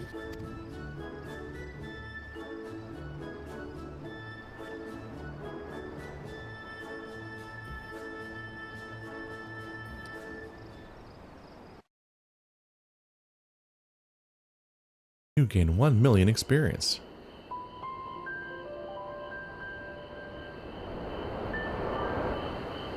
Turali poets of yore sang of a mountain that would stand tall, even should all other lands sink beneath the sea. Indomitable and eternal, it arises from Urkopacha, the 100 peaks of time. Of all the beasts which crawl and fly, only the legendary Valigarmanda could hope to disturb the summit's serene majesty. Yet, with that flying calamity imprisoned by the Dawn Serpent, what great feat remains for those who would claim the throne?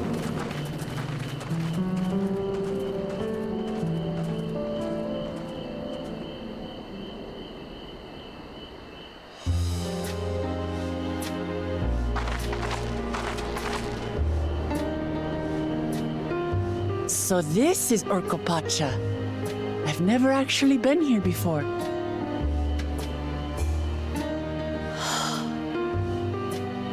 The air is so crisp and clear. Mountains everywhere you look. That one massive peak in particular has quite the presence. It puts me in mind of Som-Al. That is Workor Sormor, the tallest mountain in Yogg-Tural. Its sheer height makes it an imposing climb. But there are other reasons the ambitious keep their distance.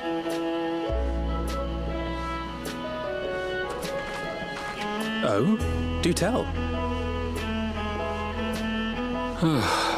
Where to begin? Excuse me, but you're Wuklamat, are you not? I hadn't thought to encounter one of the Dawn's promise here of all places.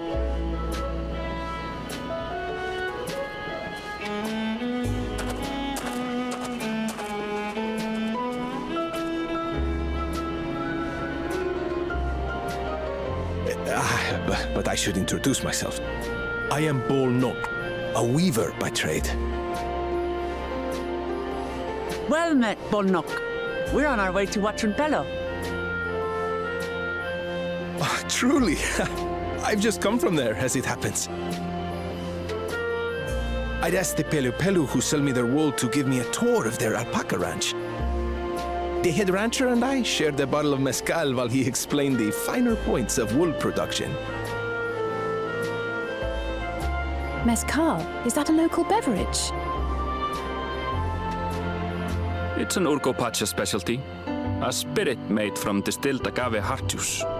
Cerveza Cresta. Yes, and it must have done wonders for my mood, for I tripled my usual order of alpaca wool. They did offer me a discount, though, so it wasn't a bad deal in the end. But listen to me, boring you with my tedious stories. I will leave you before you are lulled to sleep. Goodbye, and safe travels.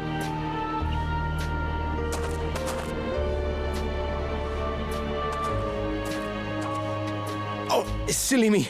I almost forgot to say the thing I actually wanted to say. Peace for Tural. I agree with your vision, Third Promise. You have my support in your bid for the throne.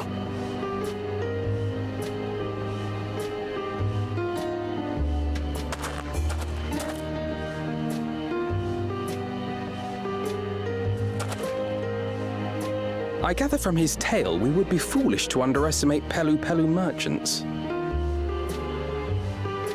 Yes, they do more than run the markets in Tuliola. Pelu peddlers can be found everywhere in Tural, traveling from place to place on their sturdy alpacas. They are effusive and engaging speakers, and many's the customer who's been talked into spending more than they bargained for. They won't find this customer so easily charmed. I'm broke.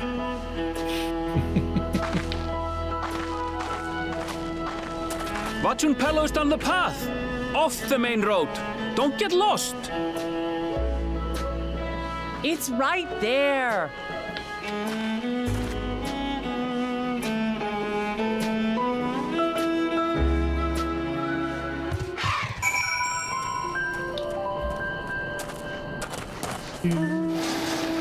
We are here.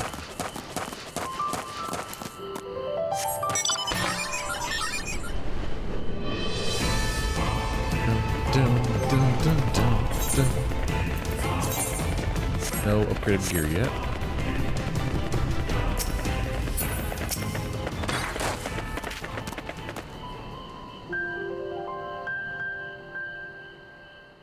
This is it. Watching Pelo. Home of the Pelo. Oklamat should have arrived before us. But she got lost walking down this 20-meter stretch of road. Weren't we all in the same cutscene 1 second ago walking under the archway? I don't understand. That's not good. Stop talking to these people!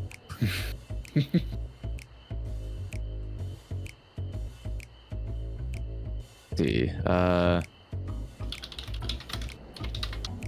don't know, You've come all this way to the rite of secession?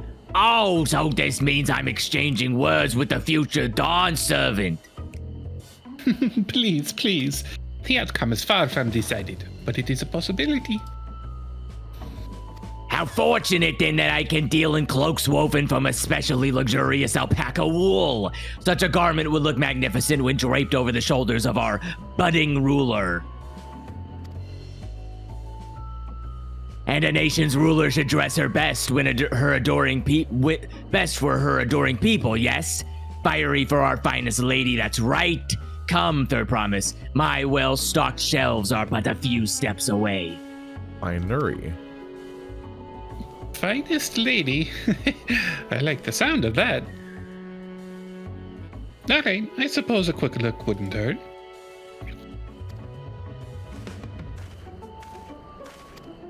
Fell for flattery. Ahem. What did we just talk about?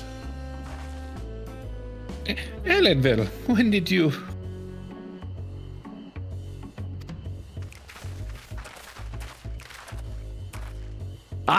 Shatona from far off Zalturl. Northern winters are bitterly cold affairs, I'm told. I cannot imagine how you survived them without a lovely warm cloak of quality alpaca wool.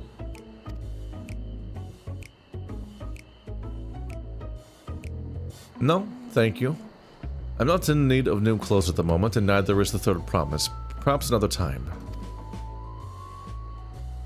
Of course. My door shop is always open.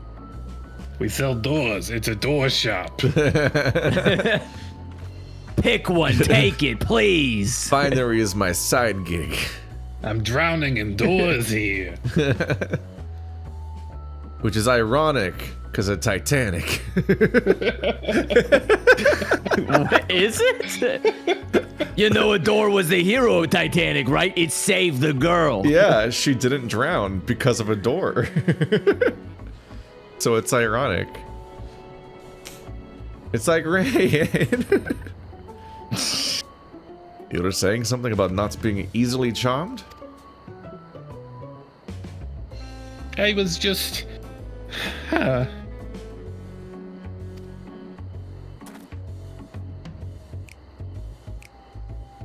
As I mentioned previously, the Pelo people live for bringing happiness through trade.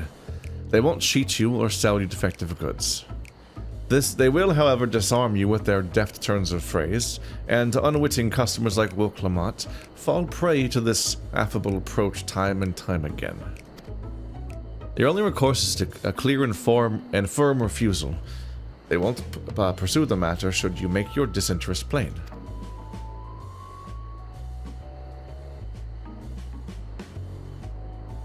A valuable insight into the minds of the Pelu.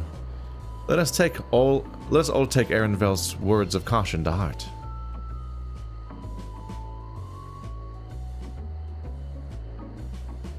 Damn, they're looking straight at you, boy.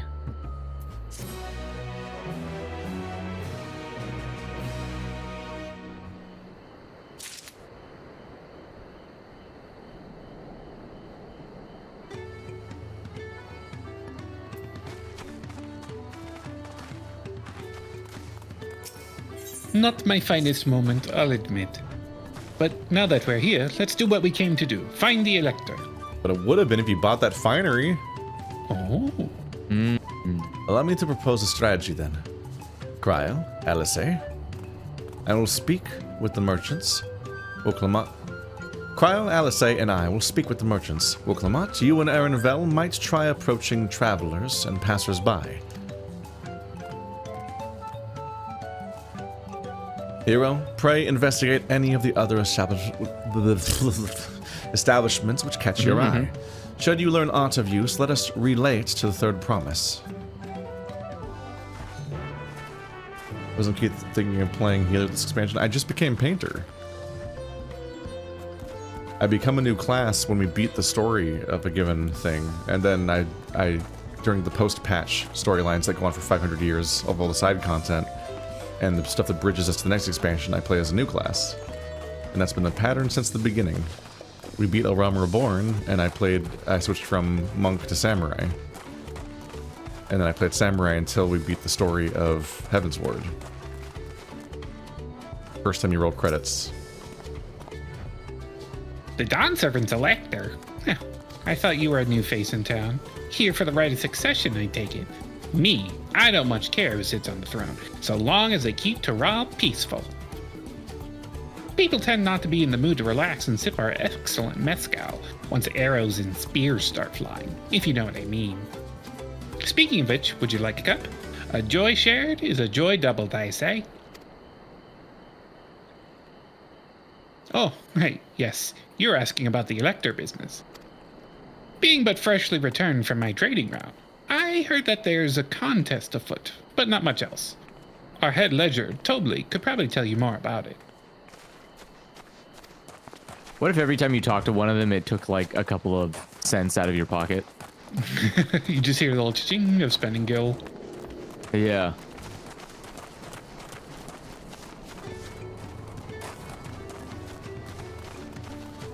I do not remember what role they had in Final Fantasy X. Were they the shoe puff merchant guys? No, that was a different. Electors. Oh yes, I've heard all about the Rite of Secession. They're looking to put a new ruler on the throne, eh? Personally, I'm rooting for Eorzea. If the first promise wins, he'll look to expand our sphere of influence. That means access to more resources and more customers. In the thousands column, potentially. So many new trading opportunities to spread happiness far and wide. Others have been coming around to my way of thinking, so I've begun crafting goods inspired by the resilient sun. Do you care to purchase something? Please just answer my question. Very well. You said you want to know about the Elector. I could help you, but I won't. I can tell you're no supporter of Eorzea's policies. So go fuck yourself. Yes, an expansionist policy, so I have more people to sell shit to. Yeah, I don't love the mouthfeel of this entire culture. We're like, yeah, we're just spreading happiness through trade, and I'm like, which is why I want to expand our sphere of influence via the warmonger leader. I'm like, I don't know if it's about happiness. I think this might be a lie. I thought her name was Malibu. There, I'm... He's up pink and he's on the attack. I'm Mablu. Did you have a question for me? Sorry, I don't know about any electors. You should take a moment to see our prized alpacas before you leave, though. Oh, but be sure to admire them from a respectable distance. Get too close and our nervous darlings may be tempted to spit on you, and that stuff stinks. It happened to a visiting buyer not long ago. Tobley, that's the head rancher, was so mad at me for not giving a proper warning. No one makes a mistake without Tobley noticing. He knows everything that happens on the ranch. Tobley. Alright. One of these expansions, you'll play a crafting class for the expansion. My hope's on culinary, and let me blow your mind.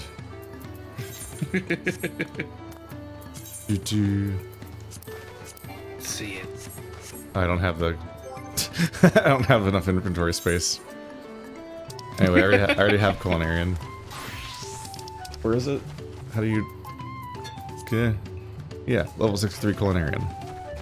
Show me your pot. I'm literally currently wearing... It's how quickly people forget.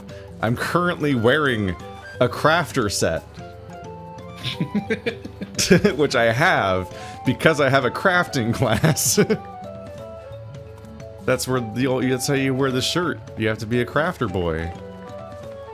I already have culinary. I can't play culinary for an expansion because then a fight starts and you die. I've already learned that. Get locked into a fucking story fight and you're accidentally a fucking crafting class, so you just get murdered because you can't do anything. I think you can only auto attack or something, and your stats are not designed for combat at all, so you just get murdered. That was my mistake with 1.0, when you could start as a crafting class and not have a combat class. Yep, and that was the struggle with like you'd go around trying to like do something environmental oriented that you need to do for your class for whatever reason, and you accidentally aggro one enemy and you just die. And I'm like, oh, yep, this sucks. Oh, there she is. I need to craft I still need a gathering class because there's like I think quests I can only do with that or something. You really have to watch yourself around these silver-tongued peddlers. I almost bought a bottle of mezcal and a stack of blankets, and then there was this enchanting ornament.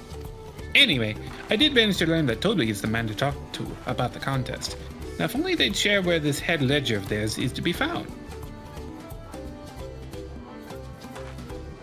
Really? He's also the head rancher. Well, the alpaca ranch is not far from here.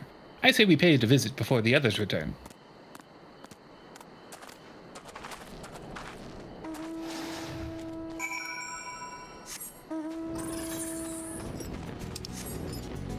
There we go. Another town that we're introduced to at night. Just like every town.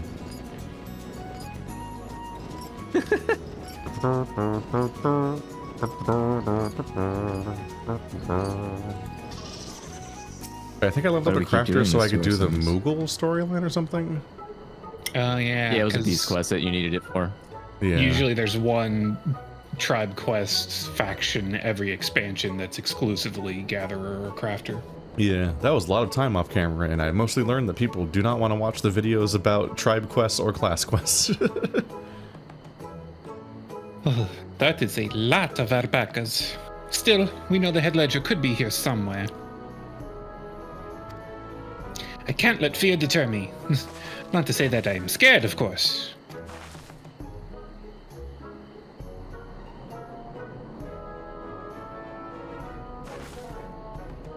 Pink one, you must be important. Excuse me, is one of these workers Tobley?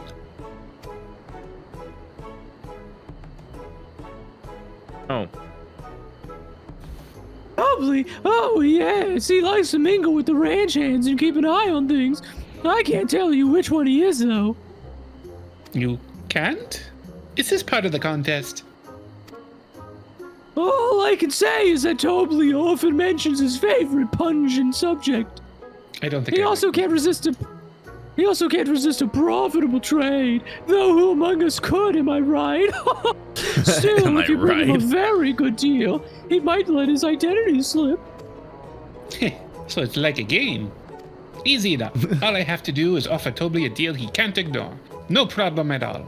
So it's like a game. You all keep saying the same things. Well, maybe one problem. I don't think my purse is deep enough to pay everyone we think might be Tobley. Let's ask some questions first and narrow down the field. Was that even legible? Great! We can meet back here to share our impressions. It was not. Also, when I'm like, does anyone even get what I'm talking about? I always say, was that legible? Which doesn't make sense either. I sure couldn't read it. Mablu.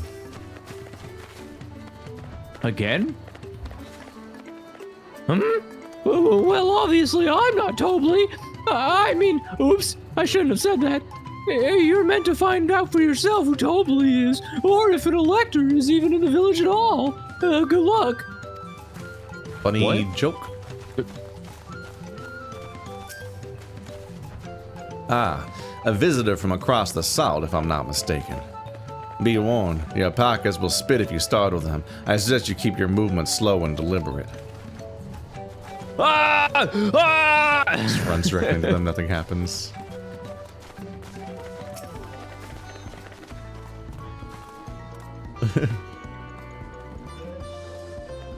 Am I, Toby? Yeah. Yes, that's me. Excellent work from the third promise and her entourage. Sharp instincts. Shall we commence the right of succession, then? One of them always tells the truth, the other one always lies. You think I may be Tobley? Well, maybe I am. All I will say is that in this village, none have reared more alpacas than I. What?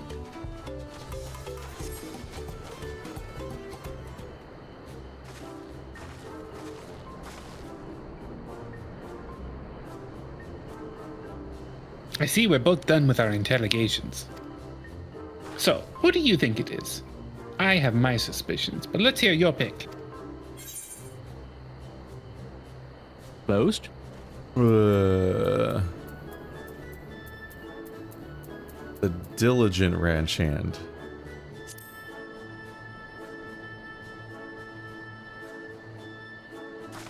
No, stupid. Ah, the worker so intent on stable chores. I had my eye on that one too. Time to rip the mask off our mystery ranch hand, so to speak. That's my face! We know it's you, Tobley, and to prove it, I propose a deal. A generous sum of coin for a confirmation of your true identity. Why would you say that?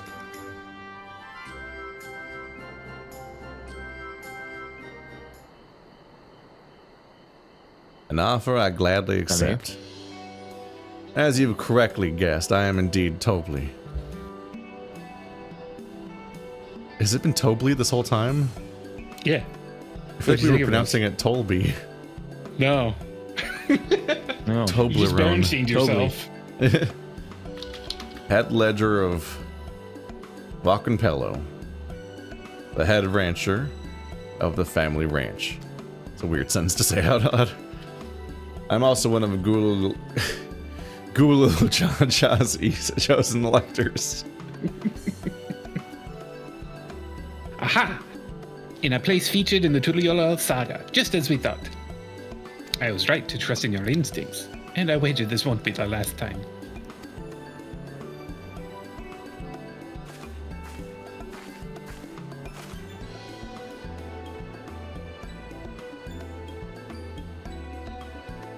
You found you out fair and square, Tobley.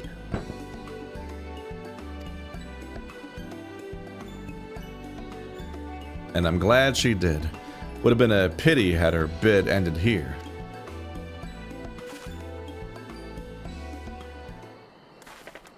How come these guys get two different color variants, but the Vanu Vanu don't?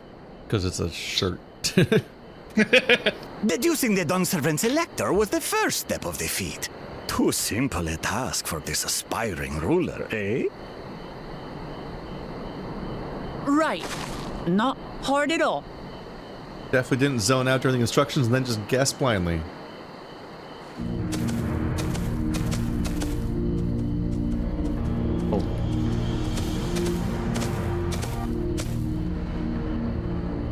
Eorzea.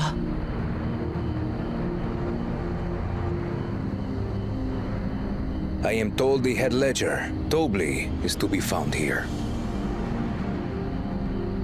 You have to guess which one of us is Tobley. That's part of the test.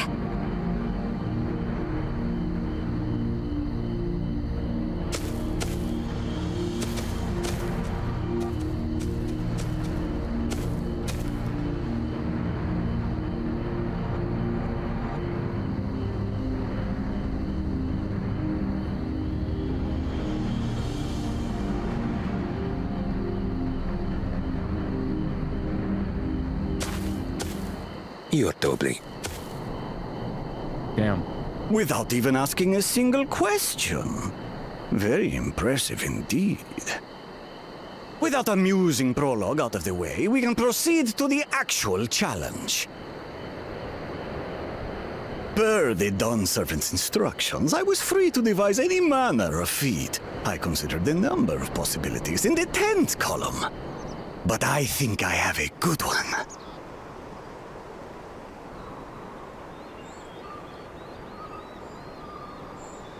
You must go forth and capture for me an alpaca. What?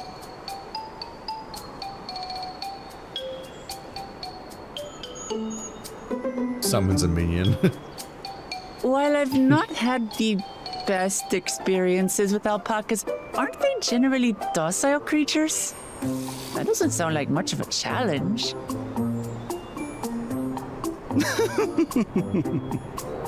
Bring out the example! Oh my god.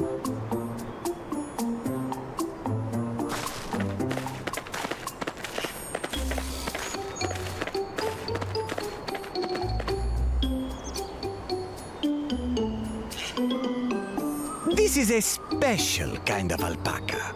Would you please approach no. the animal with their promise? Who? Me? Well, it should stay calm if I stay calm, right? That's what Aaronville said. No. No.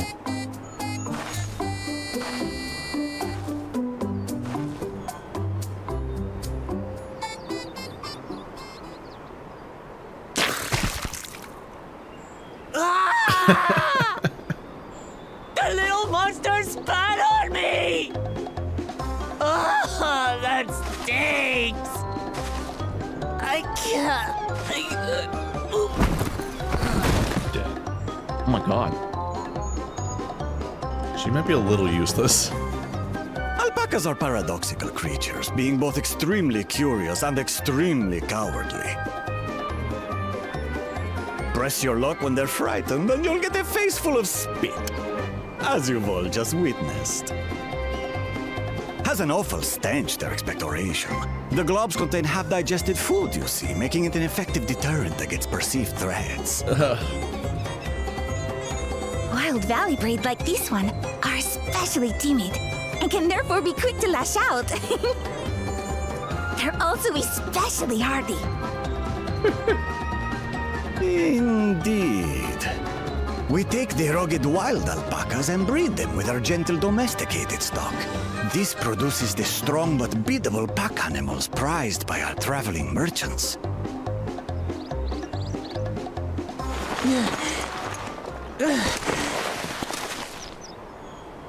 That's all well and good, but did I need to bathe an alpaca spit for you to make your point? So, the task is to catch a wild alpaca. That is correct. But be warned that it is a feat easier said than done. I suggest you prepare well before you enter the valley where the creatures dwell. And by you, I mean the claimants only. Allies are not permitted to assist with the catching. The alpacas will help me judge which of you is worthy of receiving a keystone.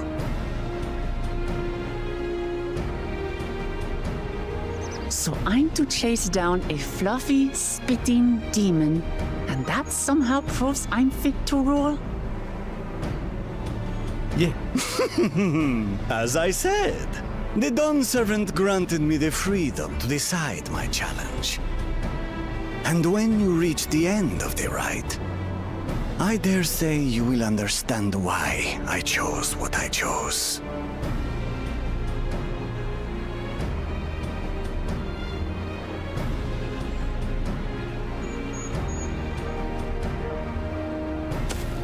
Very well. This won't take long. Wait!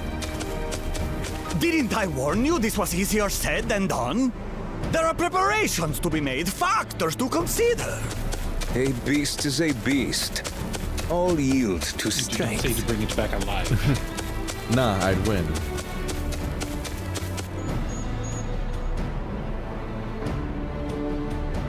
So far, this experience has done absolutely nothing to improve my opinion of alpacas.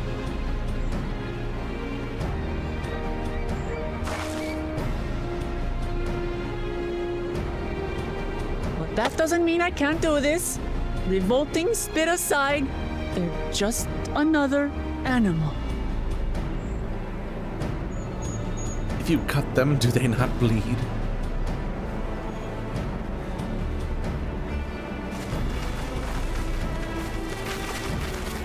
Are you alright, Uklamat? We thought we heard you scream. The third promise does not scream. It was more of a startled yelp. Scream, in other words.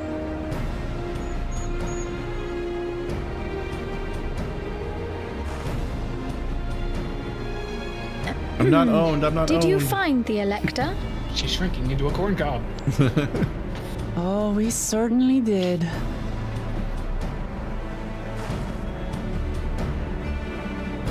I say that jest, but there is a quest line with a sentient corn cob that goes all throughout this expansion.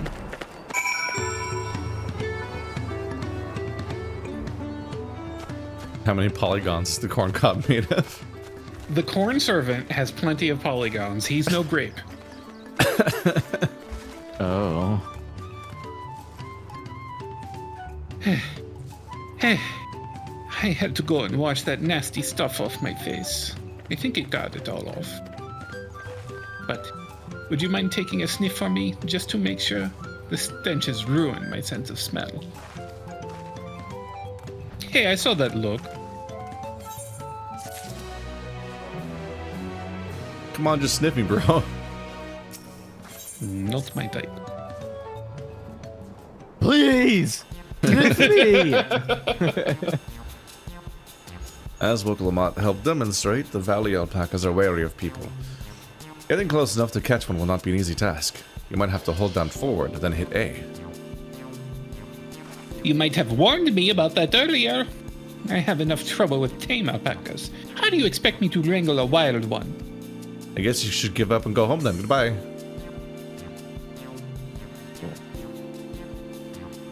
With a proper saddle, we infuse the leather with a relaxing scent that soothes the spitting beast.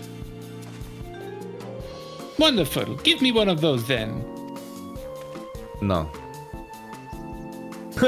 No. Have you perhaps forgotten we are a clan of merchants? If you want a taming saddle, you'll need to find a saddler and make him an offer. Damn it! They don't come cheap, of course. Crafting a saddle will cost you the equivalent of 10 pel in the thousands column. I thought the word was ending early. You mean 10,000 pel? I don't have that kind of coin.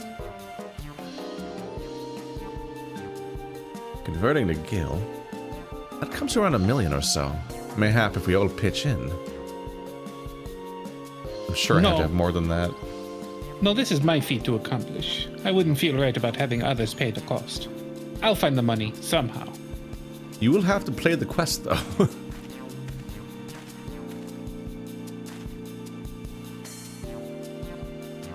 In that case...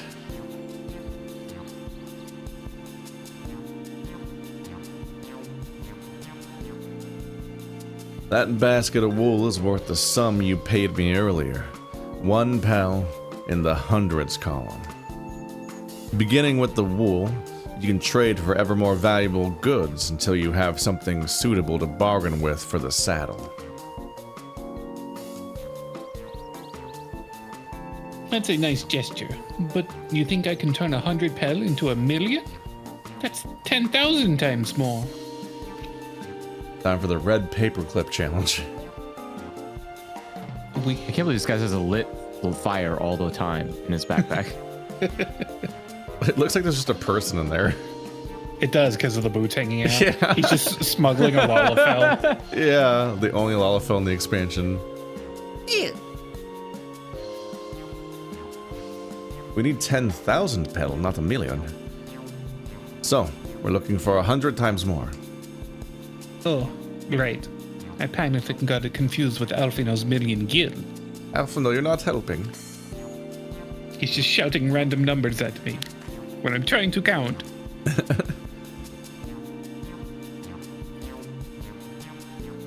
I'm not so sure about this trading idea. You're almost talking to buying a cloak you didn't need mere moments after you arrived. But I just... I hate it when you're right. Let me help you with deal making. Ugh. Then what's the challenge? Hello again. Malibu, I work here at the ranch hand, but I've also earned a lot about the peddler profession. Peddler? Oh. It's all right if I aid them now, yes? I guided the claimants toward the first step of the fee like you asked.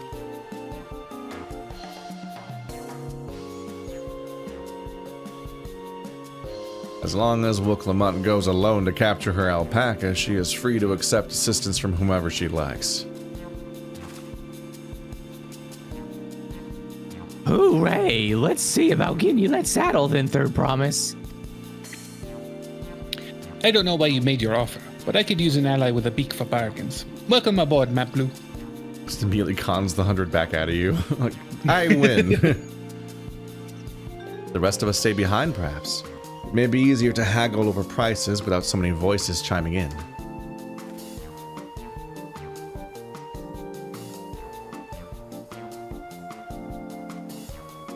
Yes, stay here and pitch in with the ranch work. With Malibu gone, I'll need extra hands to tend to the alpacas. Gladly. Although, Hero, I think you should go with Wooklamut. As the prospective character, you've seen markets and bazaars the world over, and surely have sage advice to share. No. Strangers walk up to me with millions of gil. I live a charmed life. That's most of the game for me. In that case, you should also hold on to the alpaca wool. If it's misplaced or soiled in some way, you'll have nothing to bargain with. As if I do such a thing. But I'll leave the wool with the hero anyway. The better to keep my hands free.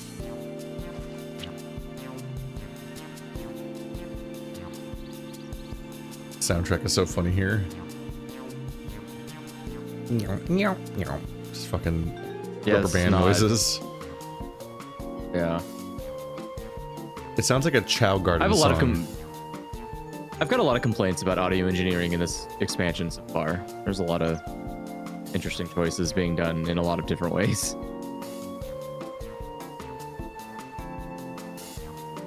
To begin, I suggest we try trading the wool to Havel, the saddler. He won't agree to the deal, of course, but it will give us an idea of how much he'll accept for his wares.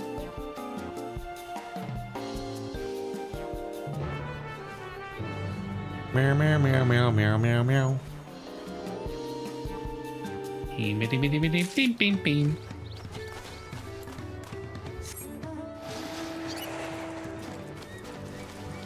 Let's go. This is a pretty zone. I do really like the way the sun looks. And it looks great from above, but you can't fly. Oh. Fuck you. There's like a Devil's Postpile style mountain thingy.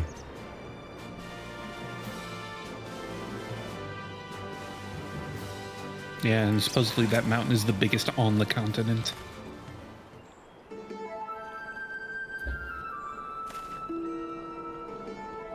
Hi, we are all making loving eye contact with you. Would you like to do commerce? Something I can do for you? We've come to bargain. I need one of your special taming saddles to catch a wild alpaca. A saddle, is it? How will you be paying for it? With this basket of fine alpaca wool. This whole basket in my pocket. What the fuck? Why are they showing these emotes for that? Used as a saddle maker, have for wool. Besides, this would barely cover the cost of a single strap buckle. Offer me something I actually want. But remember, we do this to make people happy. And what might that be? Mezcal. I like to nurse a cup at day's end while I inspect my finished work. Bring me a jug of quality stuff and you got yourself a deal. This This bodes well for us, third promise. Such mescal can be had for only 5 pel in the thousands column. Why do you say it like that? That seems like a stupid way to say it. It does, yeah. Hold on. Did you say third promise? Then my offer has changed. The saddle's going to cost you a jug of premium mezcal, aged 3 years at least. She's just gonna fucking take us out at the knees at every spot and reveal the wrong information. 3 years? That stuff is valued at 10,000 pel or more. Why have you doubled the price? On my screen, the floor has a fucked up texture with how it's rendering, where it looks like there's like frosted glass over the whole floor that's making it distort. Yeah. Mine too. It's because it's got the texture, that weird like texture bitmap thing. You can see it closer to his light. The one that tries to make it look like it's 3D, yeah. Yeah. Because I must support the man of ambition who will see my business prosper. Zor Al-Jah will go to war and his cavalry will need saddles. Lots of saddles. It's nothing personal, third I don't think they're gonna use alpacas. Bring the war alpaca! The golden alpaca. That does take us back to, since it is a Final Fantasy VII reference, it does loop back. It's nothing personal, third promise, but I won't sell you my craft for anything less than my asking price. To clarify, in Yik, there's a golden alpaca that was redesigned to look like Cloud Strife, basically. He used to just be a golden alpaca, but now he's Cloud Strife. It's weird. Now he's a dude. He is Anthro now. Which means he probably has a tag. Probably. How many Yik posts are there on E6? How no, many don't get distracted. I'm just up all night Yik posting. Can't say that I blame him. I'm known for championing peace, and peace is unlikely to bring him more customers. I hate it here on Ferengi Mountain. Those of our grandparents' generation remember the dark days when the clans were at war. Have you watched a second episode of Star Trek yet? No. I'm like, he's doing a Star Trek reference, and I'm like, I showed you one episode, and it didn't have the Ferengi in it.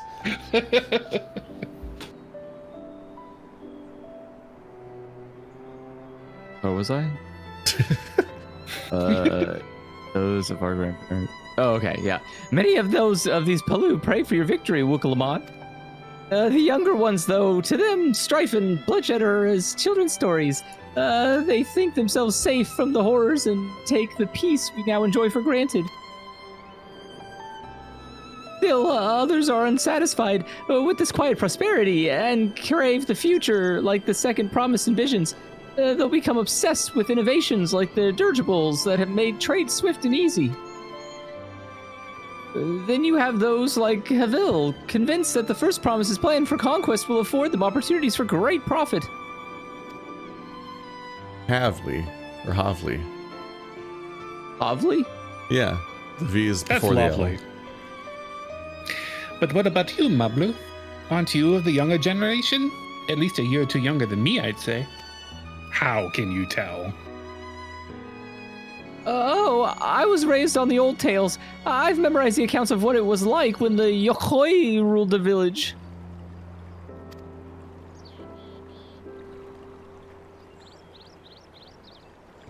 That's why I offered to help. I want you to become Dawn's servant to keep our nation from going back to the way it was. Capitalism. Well then, I guess I'd better make sure I win the contest. But the type of mezcal the saddler maker wants is so expensive. Weren't we expecting to need 10,000 pel from the outset? Nothing's changed. We just need to get on with it.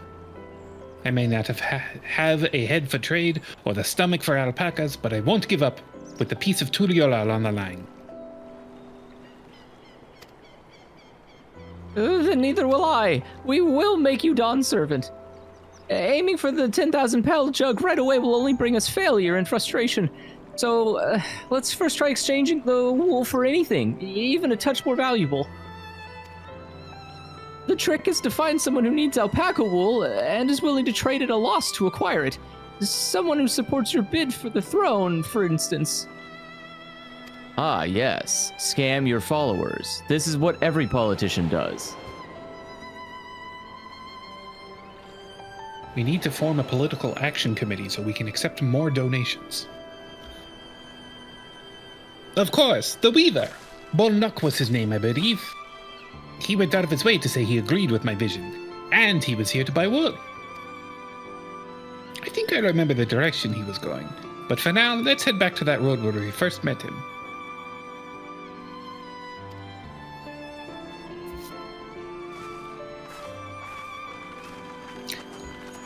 I'm pleased to report that the entire Y2K tag on E621 is people geeking out. I was gonna say there's 28 results for Yick, a postmodern RPG, and 21 results for yicking out (parentheses meme). Ah, good taste. Pretty much just exclusively that. Half of them are saying I'm yicking out loud. And some of these are surprisingly recent because one of these is Pomni. A lot of Volcano High. Yeah, I don't know why that is that a would cultural blind spot for me. Yeah. All I know is that Reactionary Weirdos made like a fucked up parody of it, and then the joke became that the parody is better than the original one, but I think the parody detransitions the trans character, so it's inherently trash. Like it's just a fucked up thing to do.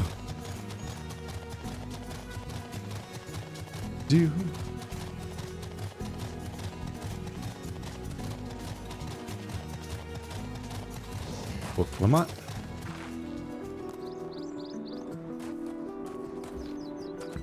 This is the spot. After Bolnuk talks to us, he walked off to the south.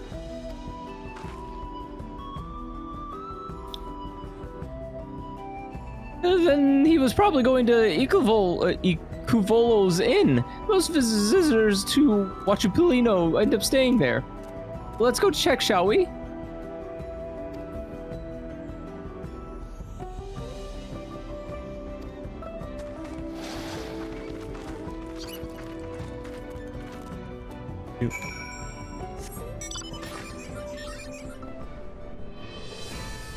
Is that where Snoot Game came from? Is that the right game? Yes. Snoot Game is a anti-LGBTQ plus game made basically entirely because there was a preemptive backlash for a game being queer. Also, notably, they just took the assets from the game they were parodying and used them. Yeah.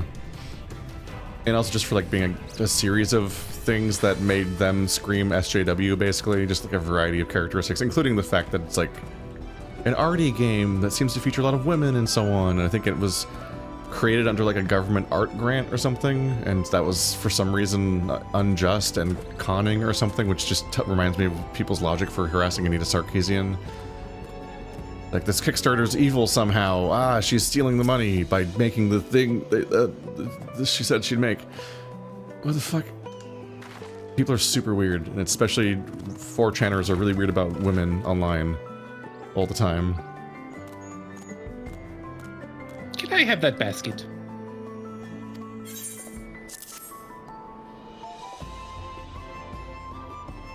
Where was I keeping that? Thanks. Now let's see if we can turn a profit.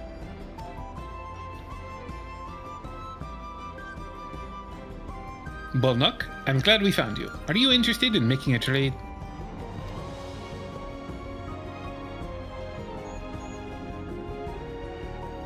Better to promise.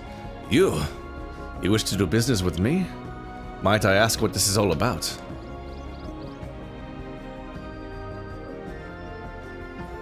You have Heron pronouns.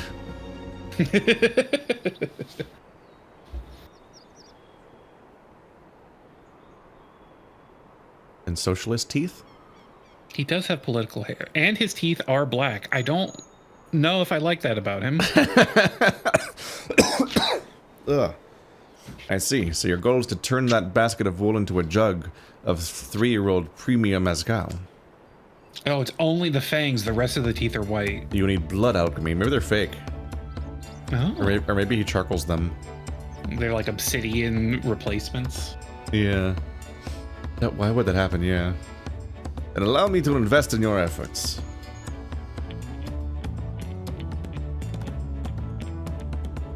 Peace and Terral is what allows me to cross freely to the lands of my suppliers. Naturally, I would prefer that one pledge to preserve that peace I would prefer that one pledge to preserve that peace win the throne. Thus do I humbly offer you this wool poncho, a small token that I pray contributes to your victory. Yes, take it off. Oh. I will now strip on camera with very realistic cloth physics for a video game. Wow.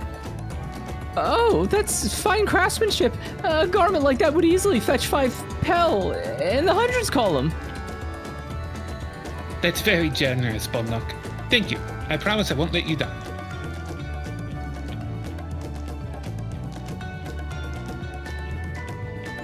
I have every faith in you, Third Promise. May fortune bless your future dealings.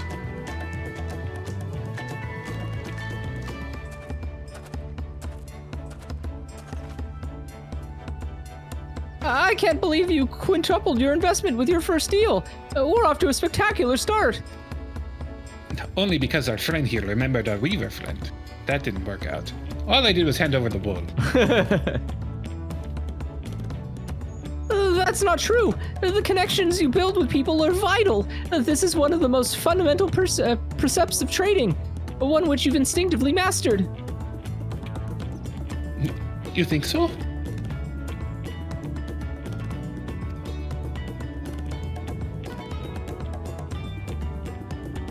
I know so. Now let's take our 500 pel poncho and trade it for something even more valuable. Friendship! Who needs clothes? Here, friend, you take the poncho. If I lost it somehow, Erenville would never let me hear the end of it. In this situation, we presumably told him for some reason. All set? Our next deal is waiting to be found. Why do we both do that emote? Because we're both Rothgar. Oh wait, you're not. Go away. Success, you traded 1 pel basket of alpaca wool for a 500 pel wool poncho. Wow. I correctly predicted that it's yet another red paperclip quest. They've done it in a million games. It's weird to do as a linear quest that's mandatory for the story, because it's just going to be clicking on people over and over again and watching the exchanges happen without playing a game. Usually when this quest isn't a video game, it's a reward for learning about all the NPCs that are in the sequence of trades that they want to do across the entire, like, Zelda map, and then correctly going back through all of them in the right sequence to get a heart piece or something.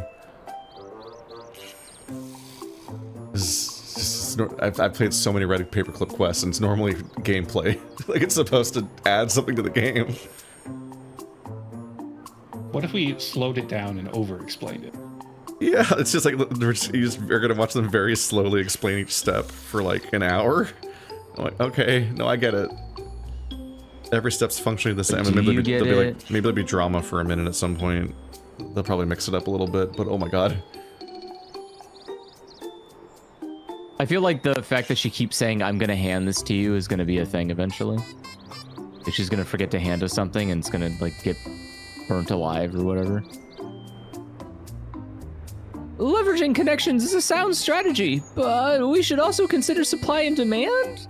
An individual in urgent need of a good poncho will offer more than a merchant simply looking to stock his shelves. That makes sense, but how do we know if someone is in need of a poncho?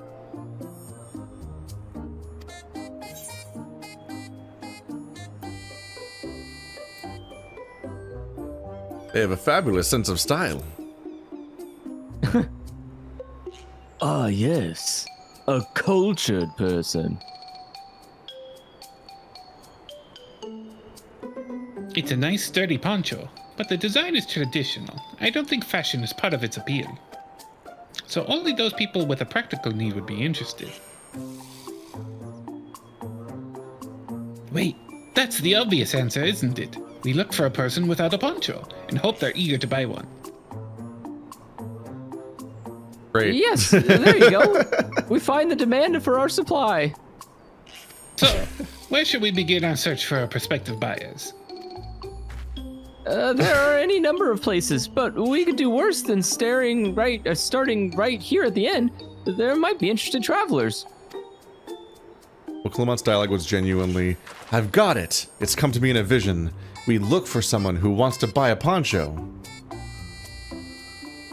Yes. Yeah, that's literally what the first merchant figured out. It just like makes me feel insane. Who here needs a poncho? A lot of Mamolja hardly wear anything to begin with. It's like they only have the one armor model. Those are probably Landsguard or sail swords. Mamolja, who soldier for a living, prefer not to wear much above the waist. It hampers their movements. So even if they have barreled shoulders, Mamolja carrying arms can be struck off the list. First person. What? Yeah, what the fuck? Oh my fucking god. That one's called Sweaty Dobro. Sweaty Dobro? Let's see. So, I mean, the resting guy already has one, so he doesn't need one. Leftmost guy has a weapon. Other guy has a poncho. Do either of those guys have a weapon on the right? The Sweaty Dobro has... He looks like he has a spear. Oh, on his back. There it is, yeah. So I guess the guy on the front, the disconcerted Hubigo. Let's talk to the Hubigo. What the fuck? Let's see. No coat or cloak, but also no weapon. Oh, we might have a winner. And his sack hangs low. It wobbles to and fro. Does it wobble to and fro? It just didn't turn towards us. You're not a mercenary by trade, right? I was curious about your bold choice of dress, or lack thereof. Oh, it was no choice of mine, believe me. I was attacked by beasts on the way here. Barely escaped with my scales intact. My coat was not so lucky. I'm actually a tool maker from Tuliolal, and was dressed quite smartly. All the better to show the Pelu I'm a man who takes pride in his appearance, and therefore his work as well. Now look at me. Well, sir, this is your lucky day. It'll be 10,000 gil.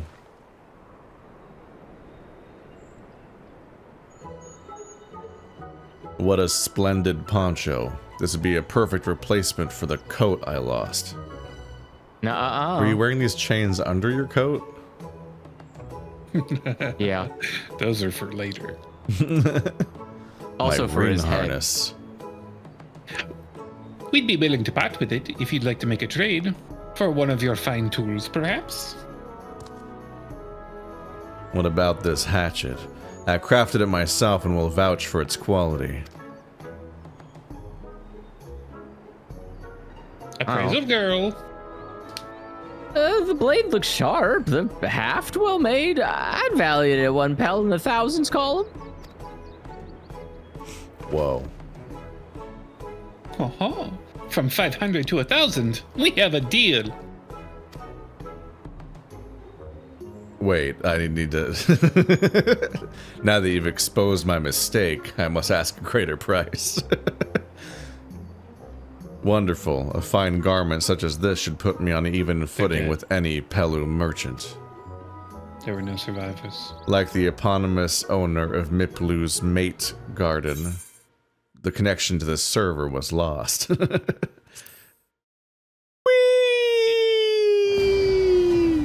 Wonderful. Such a fine garment such as this should put me on even footing with any Pelu merchant. Like the eponymous owner of Miplu's mate garden. What? For one.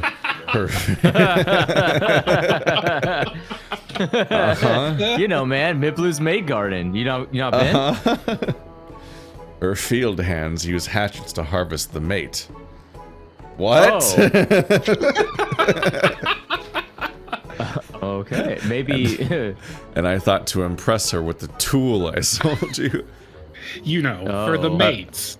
I wish to take this impressive tool to Miplu's mate garden. No matter. I have other wares to sell. Glad I am to have met you. I will go home mateless, however. Unless... Did you hear that? We've already found our next buyer. To Mipley's Mate Garden. We go. Are you sure? You sure about that? Yeah. Yes, but it's a fair distance on foot. We should take the alpacas. Tell me to choke to the mate. These ones will be the calm type, right? I have a These ones love flaming spinning. segue. Whoa. Says he traded a 500 pel wood poncho for a 1,000 pel hatchet. Pelsos. Now we're gonna get a mate. You're trading for pelsos and pelu. Oh. Japanese L&R thing is just really deeply unfortunate sometimes. Yeah. Such as when you decide to create B-stars and name every character with that letter. Yep. Well then, recognizing that toolmaker as a potential customer, if you've a mind to change professions, you'd make an excellent merchant. It's so fucking out of control when you have to argue with people online because they insist on calling the characters Regoshi, Rui, and Haru, like with an L. And I'm like, no, they're named after existing things. That does make Hal like the most canonical Rule 63 Haru. Oh, there's a wind current on that hill. Before we get moving, you should be the one to hold this. I don't like holding things. With that, I suppose we should go hop on the alpacas Mablu has so kindly provided. I'm gonna go get the thingy real quick. We're ready to go? Oh shit, I should... Get the thingy, you fool! Well, I forgot. It's hard to remember everything going on in my immediate vicinity. You had to remember it for a whole 5 seconds, which is unachievable. Too many seconds. Do you know how many seconds there are in a day? Not even the owl can count that high. 525,600 seconds. What? Until I'm done with all of your bullshit. Is that like a year? Yeah. That is minutes in a year. Yeah. If you say minutes, it's a year, because that's the song from Rent. Yeah. You probably know it, technically, as a pop song, because I knew it, even though I didn't know what Rent was for a while. Rent is awful. Yeah, it's I not can good. think of the song in my head. Rent. Rent's also the song that they make fun of in Everybody's Got No, AIDS. not Rent. In the yeah. That's just them making fun of the song where they keep saying Rent over and over again. They just keep saying AIDS in Team America. Frequently lampooned musical about entitled irritating people. Yes. And it uses the guise of being about the AIDS crisis and gay people to get legitimacy, but none of the main characters are those people. Ready to mount up? Let's go! Yeah. Wow. Oh, he Look at them prancing. prance. That alpaca's prancing. It's off to the mate fields. Whoa. Please don't spit on me. Please don't spit. You'll be fine. These are one of the nice ones. I still don't trust them. That alpaca has You have a knack tenure for in riding. Boston. No matter what you say. Without our pack of friends, we Pella would never become traveling merchants. Can you imagine walking all the way across the Tyrol? That looks like a fursona. The Right on silver it. lobo is like a fuzzy shark. Oh, I missed that one. Wardcourt Zornmar. Mountains too. Wasn't that the name? A forbidding sight, isn't it? One I've never appreciated up close. You have to take the long way around the cliff to get there. To the highlands belong to the Huyuk. For the Yukoi. So, Mablu, you said you were learning about the peddler profession. You don't care for ranch work? No, I love it. I love working with alpacas. But becoming a peddler has always been a dream of mine. It's just, I'm not sure I have the talent for it. If I can help you buy the taming saddle, though, then it'd be proof that I can do this after all. In that case, you'd best get ready to be a merchant. Look, we're almost there. Not the Noctar. When are they going to program these sightseeing missions to happen during a time of day where you can see the sights? Never. Well, considering this is their newest one, never. In the battle between immersion and direction, they chose immersion. It's not even immersive. Don't you like it when it's suddenly daytime? Yeah, don't you like how everyone just hangs out all night like it's the middle of the day and no one's ever tired and people are just doing every action they normally do, but it's like 3 a.m. and no one has gone to bed or is closed or anything? It's anti-immersion. Without a single smelly incident. I sent the alpacas back to Colville's Inn, so we'll walk along the main road when we return to the village. Why did you do that? Speaking of roads to travel, you were adopted by the Dawn servant, weren't you, Third Promise? That's a weird segue. That I was. Then perhaps you understand. I was an orphan too, you see. Tobley took me in. He took in all the ranch hands, actually. All of them? Yes, and everyone works hard at their chores, grateful for the opportunity to repay the head ledger's generosity. Yet here I am, the only one wanting to go off and be a merchant. They give generous head? His adopted children? I don't think that's good. No. The head he gives is illegible. I'm sorry. I don't know why I'm telling you this. We need to keep trading things for your saddle if you're prepared for the feat of gold. As it's mate harvesting season. Oh. They can't have too many quality hatchets. Add to the Wuklamat's way with people, and we should have no trouble making a favorable deal. That's Miplu herself over there. Pass the hatchet to the Third Promise, and let's get bargaining. Oh god, that sounds ominous. Mablu and Miplu sounds so fake. What? This isn't a documentary? We're Mablu and Miplu. Oh! I just watched that. I need to watch it again. I should have watched it.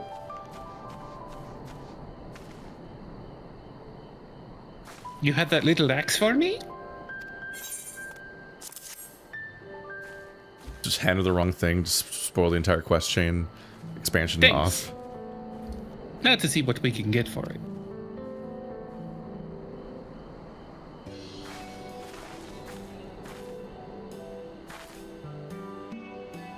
You're Miplu, the owner of these fields.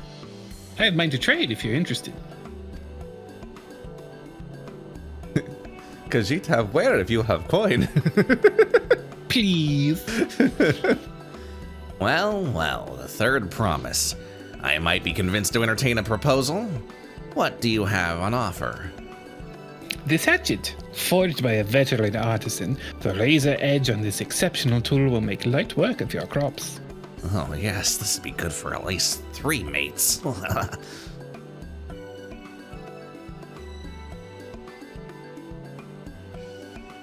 The quality is acceptable, I suppose. I offer you a large sack of maize.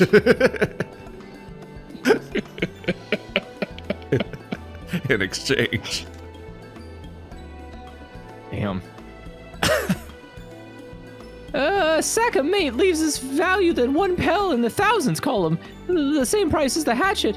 This deal would bring us no closer to Mezcal. We gotta scam this guy.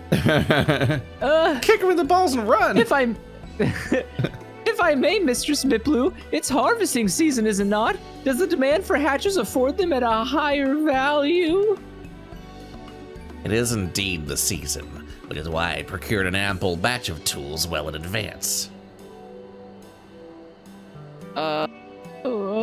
We missed the window for demand. In that case, we'll have to fall back on connections. The New York Times? Think of it this way. A generous deal here will put you in the Third Promise's good graces. Surely that's worth of consideration? I do not wish to give offense, but I must tell you that I stand with the second promise. His innovations will improve every aspect of our lives. The invention of the mating press. Whoa. A true visionary in this time. Is that what they're teaching the kids in Charlian these days? God, the fucking... You should have seen the gleam in my eye the moment it came to me. I was like, oh my god.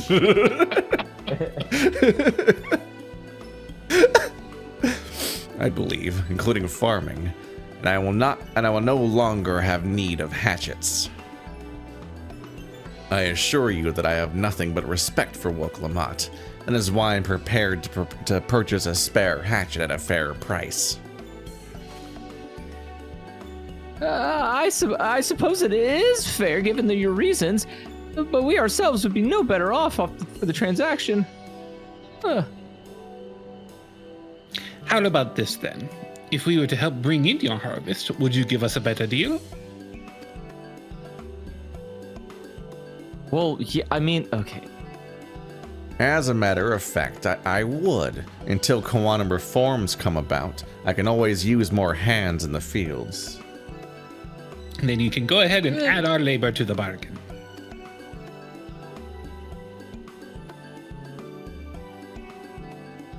Added value to tip the scales. How could I have forgotten the most basic rules of trading? But it's not... Okay, sure. You can rest here if you like, Mablu. My friend and I have mate together. What is mate? Oh no, I'm helping too. Choto. This is a mate farm. What the fuck is mate? Off to the fields then. And mind you pick the healthy leaves. I'll take 5 good bundles from each of you.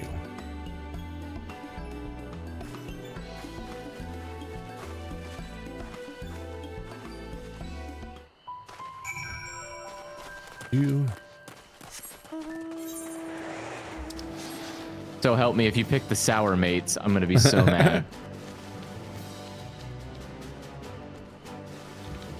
Bum bum bum bum. Verdant mate leaves. Is that a good word? It seems like it. Doesn't verdant just mean green? Very green. Whoa. Is that what the verse stands for? Mm-hmm. It's verdant. Stroke, stroke, stroke, stroke, stroke. A verse stroke. I love petting leaves. Poke, poke, poke.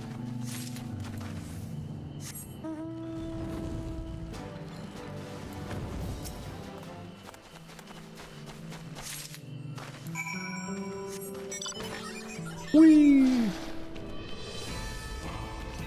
Can I make this jump?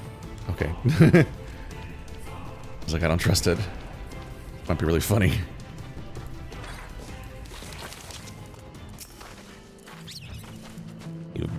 You brought some leaves then? Yeah. 5 leaves. Acceptable 5? Well, harvest. I'm gonna give you $40,000 for that. which is a useless currency in this country. An acceptable harvest. We'll see how your companions fared before I make any decisions, though. Shit's broke.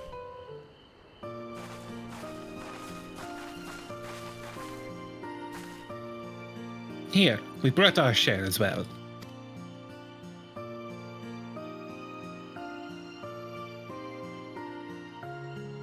Thank you, third promise. This is more than enough to hold up your end of the bargain. Now it's time to honor mine. After adding the value of your labor to the price of the hatchet, I'm prepared to offer you a full sack of our highest grade mate leaves.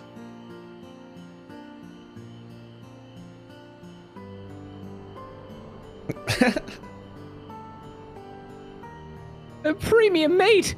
Bought at the shop! 1 sack of those leaves could cost no less than 5 pel in the thousands column. Come, take your mate sack and let's be off. Then we can bid farewell to this hatchet. Oh my gosh, she held on to it the whole time. I'll give it a good home. Talk of the contest aside, I'm glad we could come to a mutually agreeable trade. As am I. All the best with the rest of your harvest.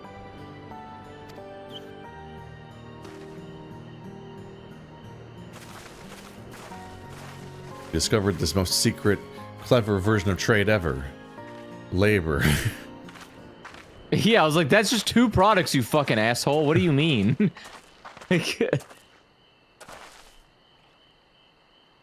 Mablu, what's wrong? It's as I was saying before. Even after everything Tobli's done for me, I'm planning to abandon it all and become a merchant. But then I needed your help after forgetting a basic rule of trade. How can I expect Tobli to accept my decision then?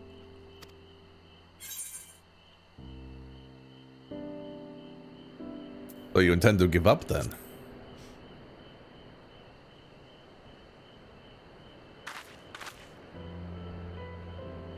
I can't. After getting a taste of the real trading, I want to become a merchant more than ever.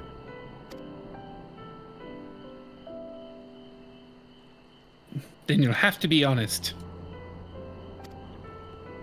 I seek to follow in my father's footsteps, but not because he expects it of me. I want to preserve Tura's peace, and becoming Dawn Servant happens to be the best way to do it. I've actually been stepping in his footsteps to hide my own, to catch him unawares. They are very large.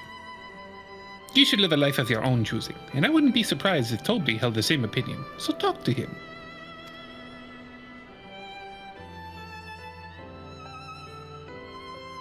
You're right. It's better to find out for sure than worry over what he might say.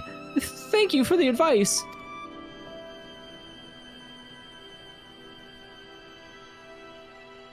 But first, we have a saddle to buy. I want that success under my belt so I can be sure of my decision. What's next then? We try to trade our tea leaves for something halfway to 10,000 bell? No, I think we're close enough now. I say we go straight for the premium mezcal. Bargain our way up into double the value, eh? Think you can do it? Trust me, I will make this trade work. I admire you, Third Promise. That you're holding your own against such a strong competition for the throne is inspiring. Am I really holding my own against Kona and Zoralja? I don't know, you're not really doing anything. Definitely Bakul Jaja, he sucks. I mean, of course I am. I am Muklamat of the Dawn's Promise, after all. Not the incredibly deserved self-doubt. We're getting by entirely because the person that introduced us to the challenge just decided to take pity on us, and we're like, no, I want to help you for some reason. Success, you traded 1,000 pel hatcher for a 5,000 pel sack of top-grade mate. Whoa. I know it's like, it's because you're so top mate. I know it's because you're so good and whatnot, but I'm just like, just 5 seconds after meeting this person, conveniently they just want to help us and they just walk us through the whole quest for us. I'm like, what? And paradoxically, in the society that's been introduced as wanting payment for everything. Everything, yeah. And they're also like, it's about the connections you make. I'm like, did we even make this connection? She just like decided to be like at the moment we met her, basically. I'm like, huh, we didn't really earn this either.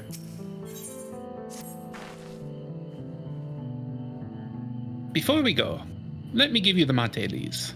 I don't need to risk proving Erlenville's point. He'll never leaves me alone.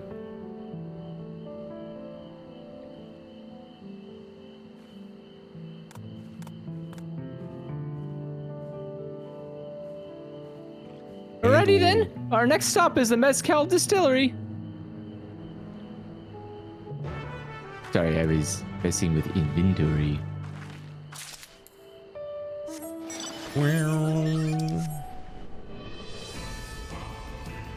Noto Coactoire. They're just called a not a Coactoire. What? Oh, they're creepy. I don't like them. No. Damn. Do these like mimic you cactuars? I don't like them at all.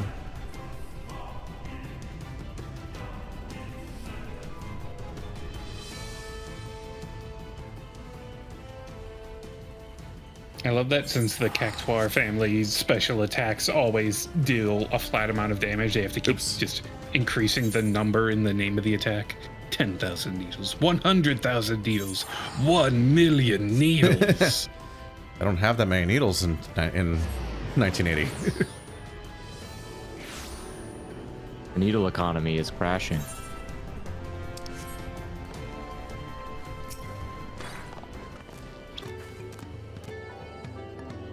We'll want to speak with a man by the name of Gobbly. Even among his fellow distillers, he's regarded as a master of the craft. He knows the value of his product, so if we were to convince him to trade for twice what the leaves are worth, we're going to need targeted information. That means asking around and taking in the gossip. If you could talk to people here in the distillery, Hero, perhaps Waklamot could do the same at the village entrance? Meanwhile, I'll head to the north side and see what I can learn.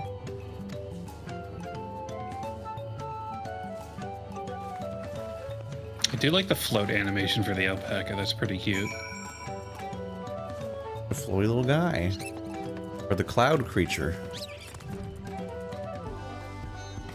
Me, I'm a chef from Tulioilal.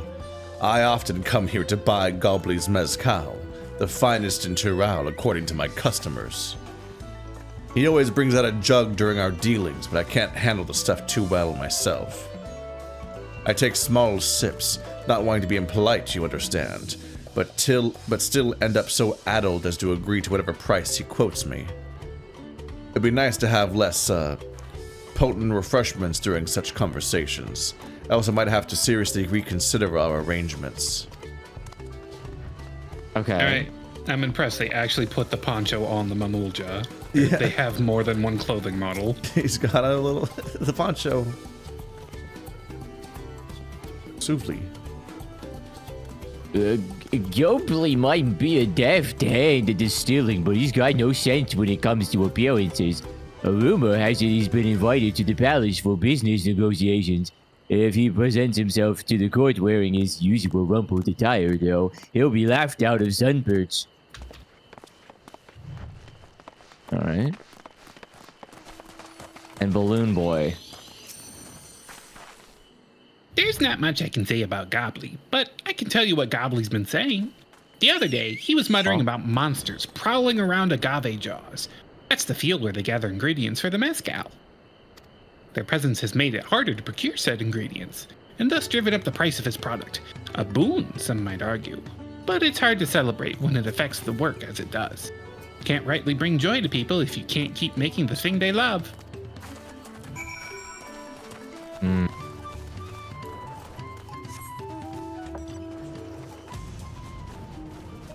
Mablo in the bush. When the skies fall. So, what did you find out?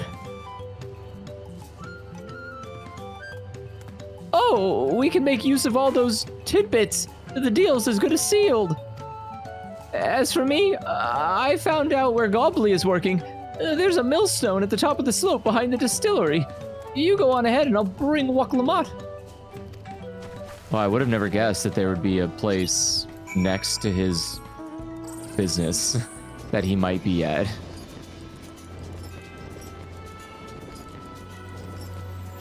No, a little bit higher than that there, Kaw. Damn. Ruh-roh. Can't believe we just got map mogged. He's forcing the alpaca to do work for him.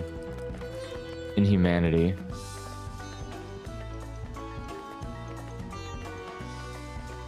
You have business with me, sir. Why don't we talk down below so as not to distract the alpaca from his work? Oh. The sensitive one. He's a very hard worker.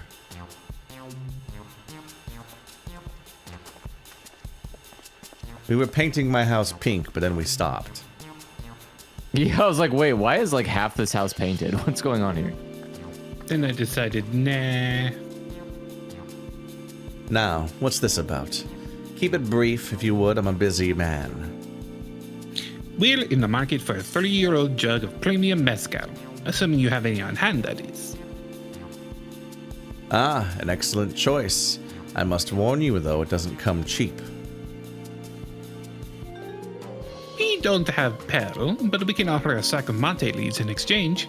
It's top-grade stuff, like the mezcal. No deal. Mate leaves are well and good, but I don't have any use for them. This man is asexual. No deal, just like that. Mate, comma, leaves.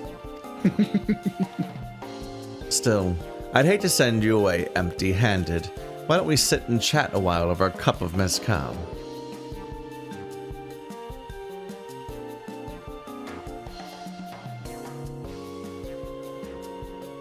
And now the real bargain begins. Which one of our cards do you wish to play first?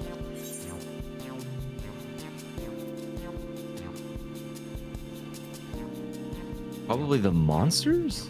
Like, what the fuck? Or the invitation, I guess?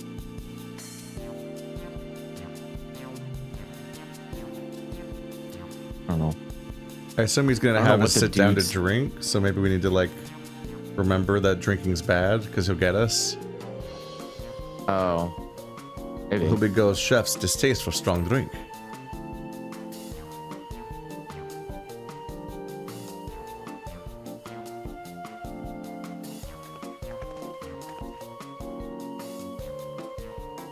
I appreciate your hospitality, but I'm afraid I can't hold my drink. I've heard one of your regular customers, Hubigo chef, is the same. Seeing as not everyone can enjoy mezcal, I wonder if you might benefit from having other refreshments to offer? Something like mate tea, for instance? And brewed from the finest leaves, of course. A pirate drink. Ah, matey. Ah, you're right. Absolutely right. I had noticed a growing reluctance on the part of my Hubigo friend, but did not realize I myself was to blame. I must endeavor to be a better host. Still, even with that added value in mind, no sack of leaves is worth the mezcal you're after. You'll have to drag that sack across my cold, dead face. Should we offer to call the monsters, causing them trouble?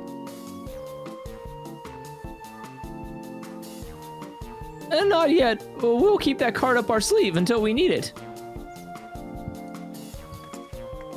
Terrifying smiles. As I expect you're aware, the rite of secession is currently taking place. That's why the third promise has graced us with her presence. When the contest is decided, the subsequent ascension ceremony and banquet will be a prestigious affair. If your mezcal were to be served there, it would bring your distillery immeasurable fame. Wait, could it be that your rumored invitation to the palace is to discuss that very possibility? As a matter of fact, yes, I must admit. I'm still reeling from the abruptness of it all. It'd be a great honor and opportunity if I can secure the deal. Well, I should think your exceptional mezcal would speak for itself. That said, there's no such thing as being too prepared, and first impressions last. You'll want to be wearing your very best when you walk Volokshunsa. It would be such a shame to miss this chance of a lifetime simply for want of proper garment. Damn, she called out your drip.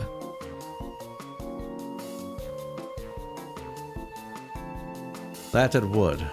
Are you saying you have... Are you saying you have garments to offer? Something ideal for court. We have no garments on hand, I'm afraid. But we can provide you with the next best thing. An introduction to a weaver. His name is Bolnok, and his works are highly regarded in Tulliola. Oh, you already said their name, what was that? you fool. As a supporter of Waklamat and keen observer of palace politics, he will doubtless be happy to guide you in the selection of an outfit to fit this golden occasion. That is certainly a tempting proposal, and one of which I should like to take full advantage, but the scales still aren't quite balancing. If only there was some kind of, like, rule of 3. Say, weren't there monsters running amok in Agave Jaws? That's a problem we can easily solve for you.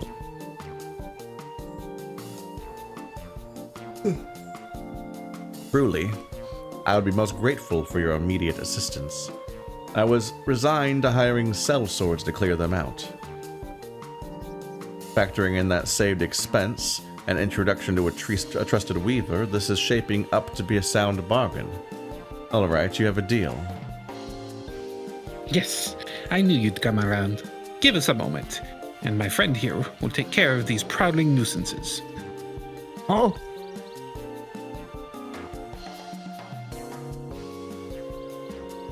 In the meantime, I'll use the time to pen an introductory letter to Balkno. The fields you're looking for are just north of Huachupelo. Be safe. They're just north of Wash Your Penis. No! Machu Picchu.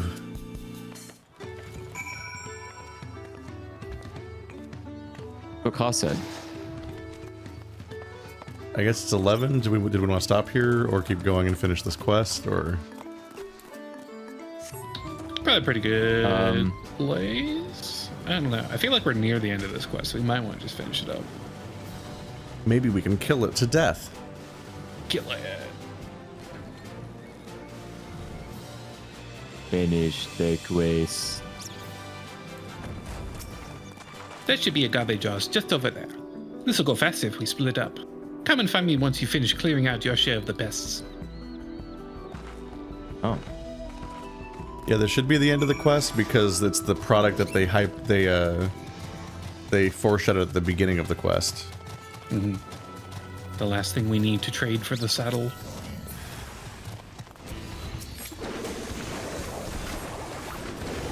And in the 2 hours we've been trading up for a saddle, Zoralja just went and picked up an alpaca and brought it back. With his giant arms.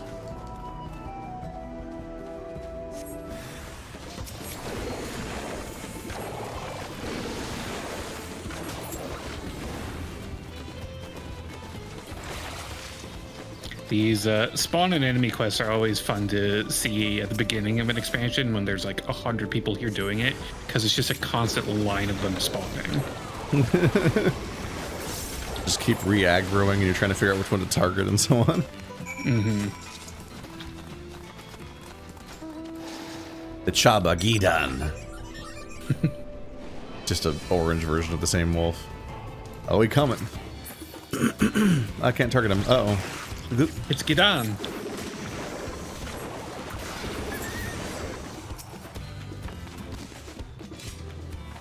Compared to the creatures I hunted with Papa, this was no challenge at all. Come on, let's head back to the distillery. All that's left is to give Mablu the sack of leaves so she can seal the deal.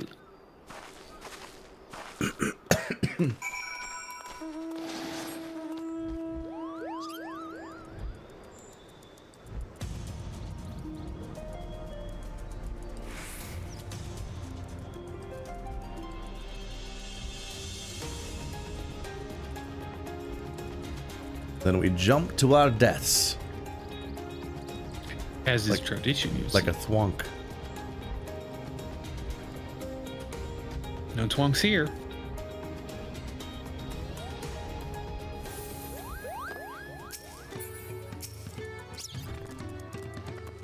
But those monsters were no trouble for you, it seems. Now, if I could just have a sack of leaves. And she runs away with them. Yeah, I was thinking about how, like, what if she portrays it? She's like, actually, I like the first idea of war. That's much cooler. Thank you for looking after our precious trading goods.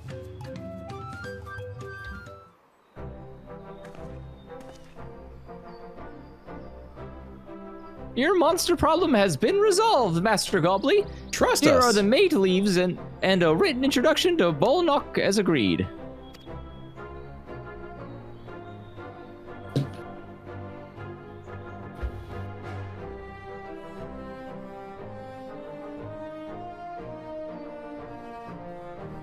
Then then the deal is done. Here, your jug of premium mezcal, aged 3 years. Please accept it with my compliments. Now go away. Yes, we finally have the mezcal. Great work, especially you, Mablu.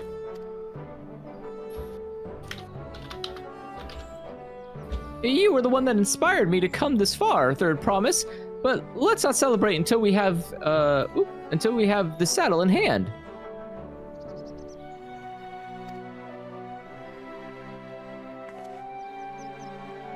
Mablu, is it? You drive a hard bargain, young peddler. I look forward to doing business with you in the future. Okay, I checked because I was like, am I crazy? I'm like, yeah, mezcal is just a real drink. It's related to tequila, question mark? Like a generic type of alcohol, though, right? Yeah, just like saying tequila is not a brand. Yeah, I'm just like, this is a real drink from real life. Is what I was like, hang on a minute. So is the yerba mate. The yerba mate? Oh, Yeah. the mate leaves. The mate right. leaves make yerba mate. That's funny. Thank you, but truth be told, I'm just a ranch hand. For now, should I ever become a proper merchant, though, I'll be back to strike more deals with you. I love alcohol.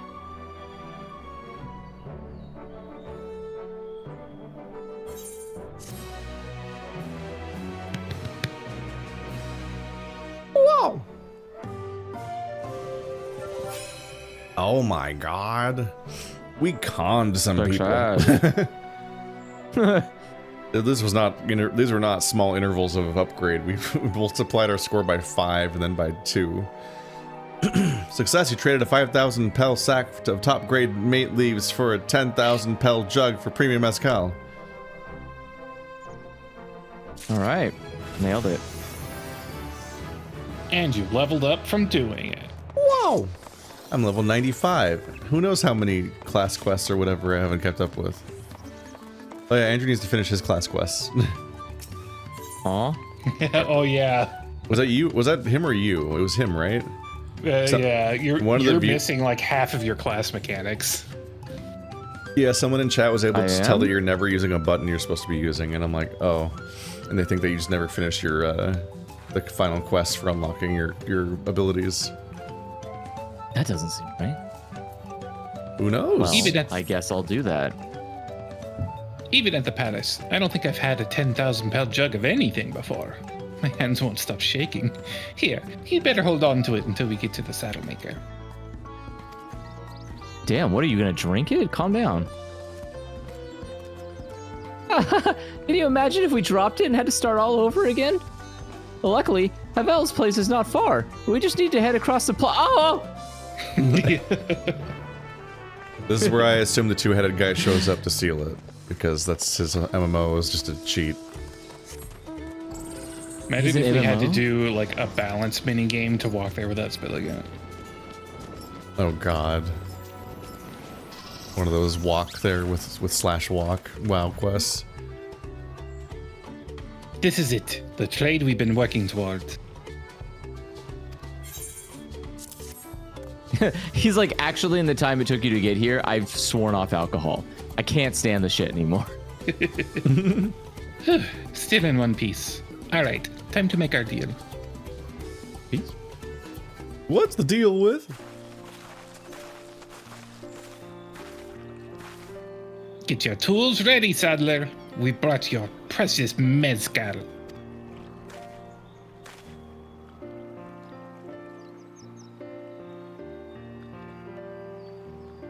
Wait, you actually got your hands on a jug, but you had nothing, a few measly clumps of wool. What we had was an aspiring trader with a gift for negotiation and no reason to help us at all. A traitor, you might say. Tiki? Can't believe tall mommy noticed me. Whoa. Although I'd sooner aid no claimant, but Eorzea cannot go against the guiding principles of the Pelu Pelu. We have no agency past our culture. The trade is a fair one. I will craft your saddle, third promise. Great. Said that weirdly. Stay and wait if you like. I have all the requisite materials, so this won't take long. I will not be spraying it with the huff aromas, though, making it useless. While we are here, Eorzea is exterminating the entire alpaca species, so we cannot win.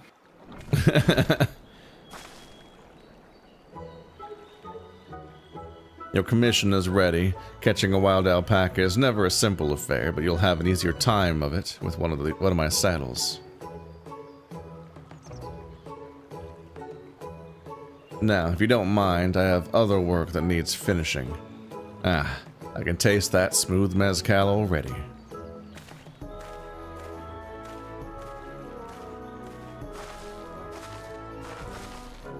We did it! The saddle is ours!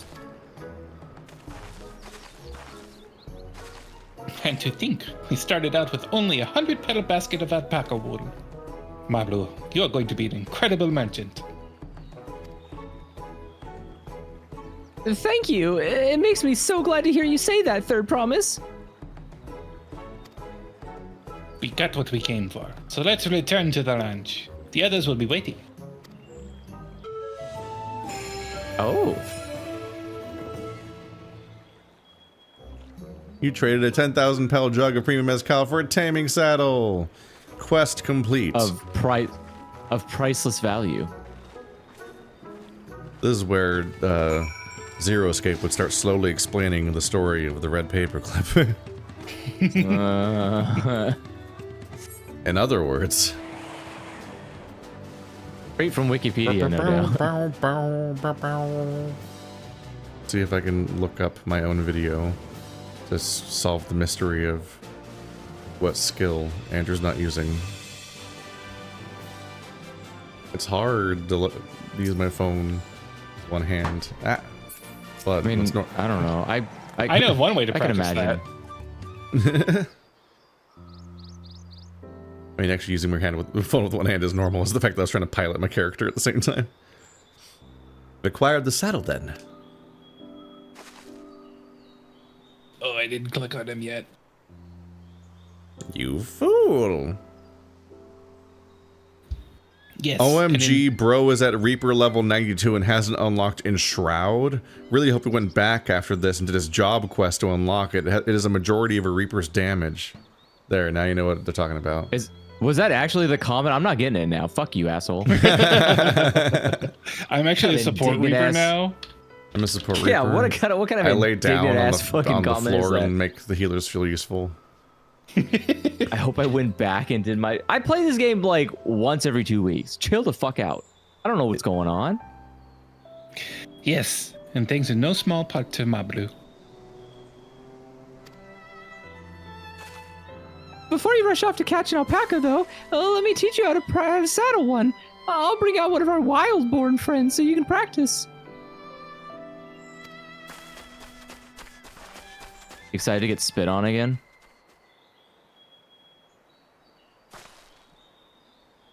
I know. This is something I need to learn.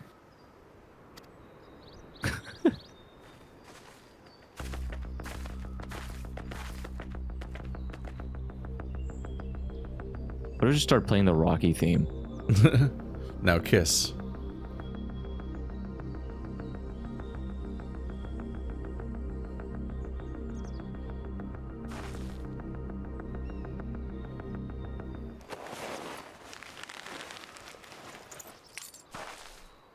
Great sunken gods! I did it!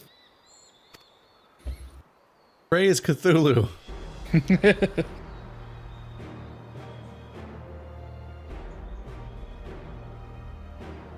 He hardly seemed bothered, much less inclined to spit, as if he was completely accepting of Oklamat's touch.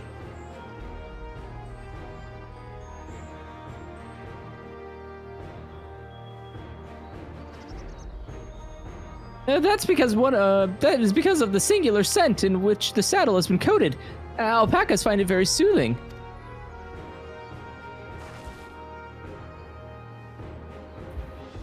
Now strike. You know, I've never taken a good long look at one of you before, but you're actually kind of cute. Spit. You're now only noticing that?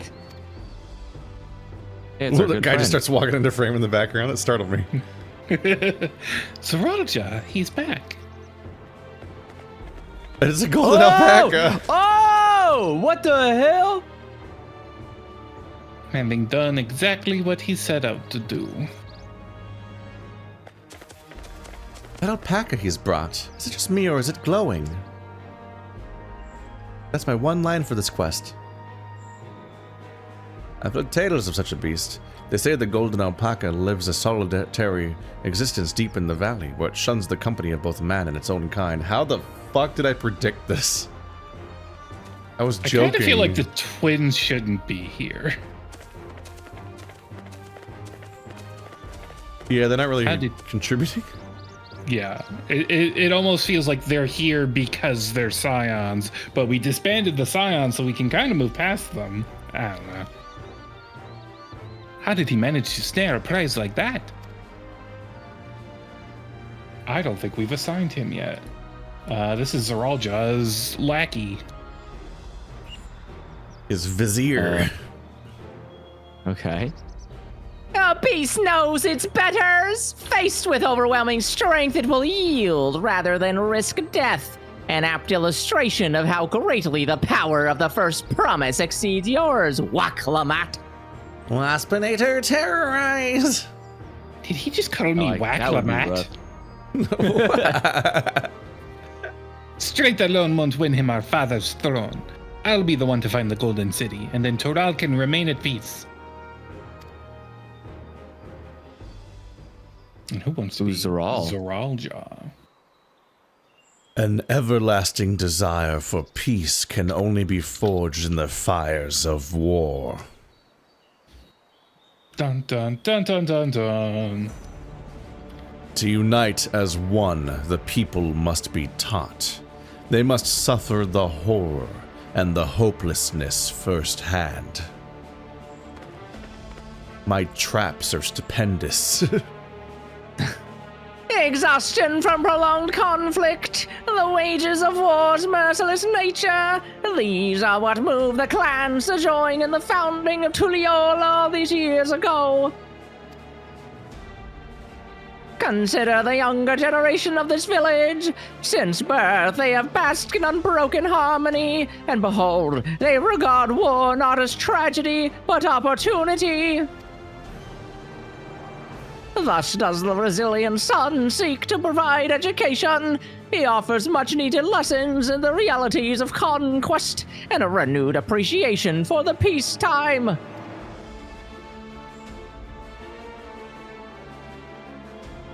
"'Tis true that war's misery breeds a longing for peace. But I have seen with my own eyes what becomes of an empire forged through the violence you propose, the rebellions it spawned, and the ruins it left behind. Alice is also here. The Garlean Empire was a congregation of simpletons. That was a bad time to stutter. It's embarrassing.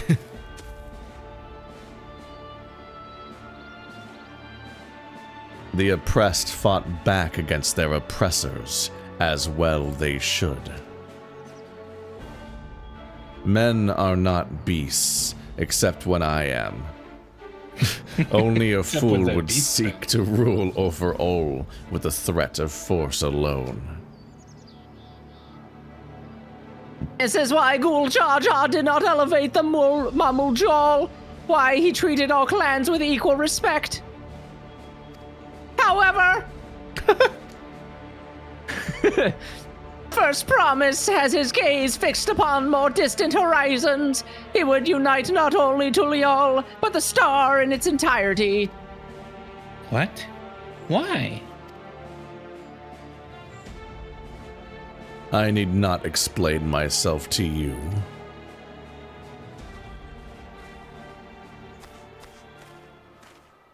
I like his leopard print briefs. Oh, well done indeed. The First Promise has completed the feat of gold with an appropriately golden flourish. May I present to you your much-deserved keystone? I'm a little ducky. What? Have you been thinking that the whole time with their masks? I thought it was to deflect the spit. They got duck masks. He's always been like that, never sharing his innermost thoughts with me or even with Kona. Didn't he just share? What are you talking about? It's like we're not even family. You're not? Well, they're adopted family. Yeah, they're adopted family. What the hell? There is very cute concept art of them as kids being raised by giant two-headed lizard dad.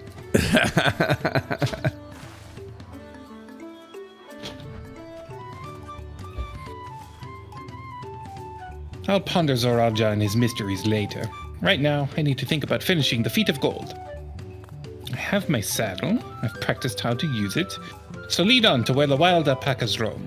The wild alpacas roam. The valley of Oronkanta is north and west of here. Come on, everyone. Even if we can't enter ourselves, we can see Woklamat off to her hunt.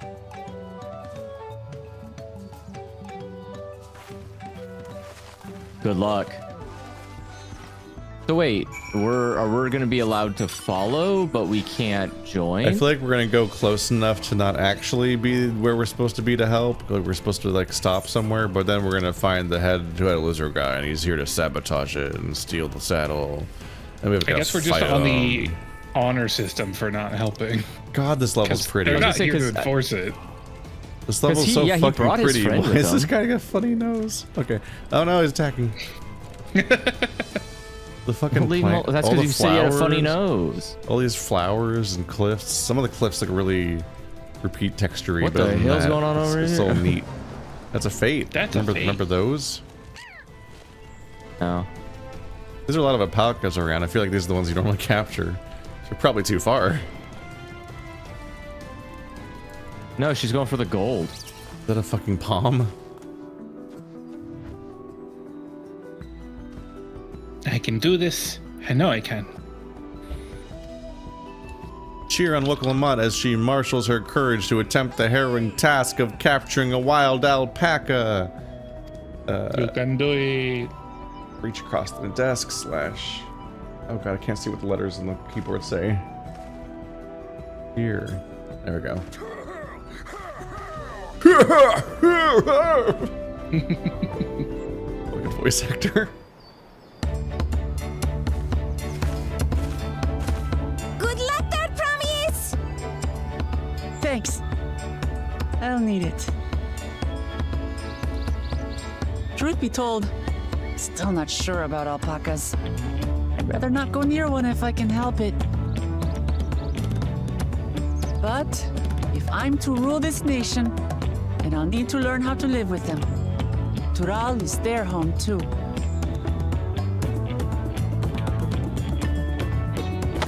Right. I'm off.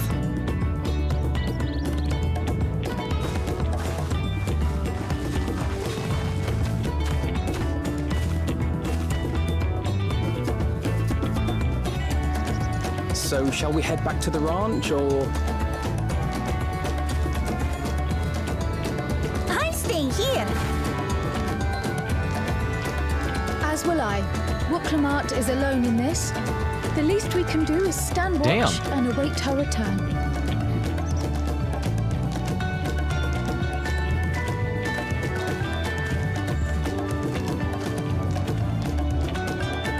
It may be a while yet. Help me pitch the tent. Hello?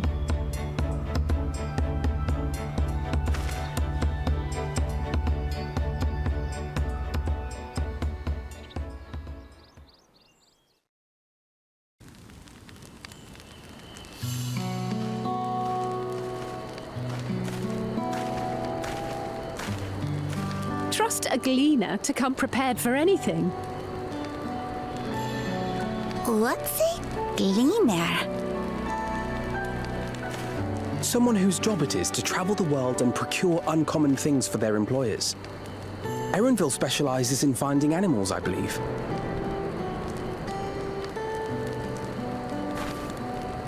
But aren't you a Shitona from Shaktural? Why did you cross the salt?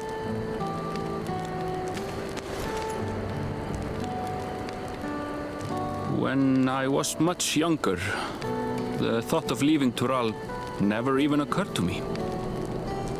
But then, some years ago, my mentor tasked me with a difficult hunt. Something I could never find, she said, so long as I clung to the familiar. She suggested that I leave home, leave Tural, and join the Gleaners of Sharlian.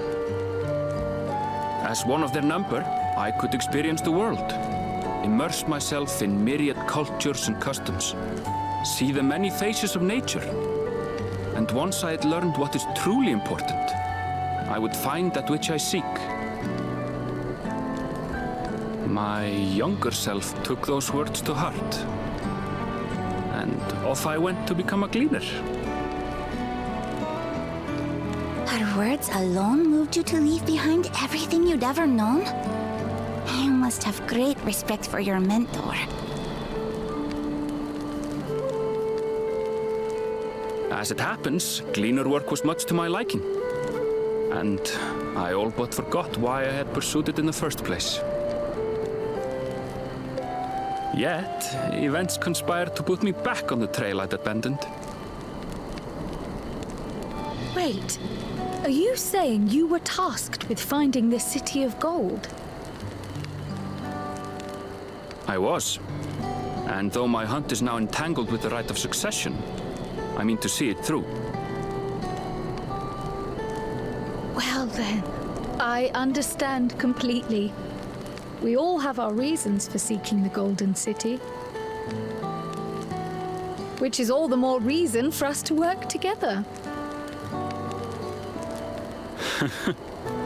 Just so.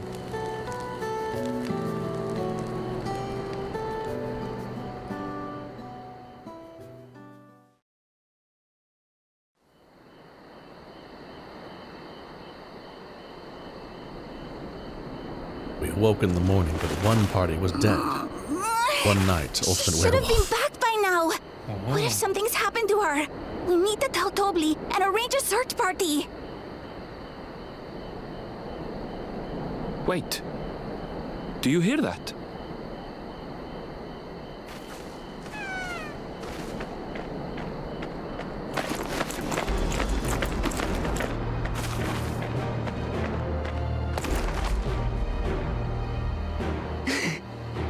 I did it.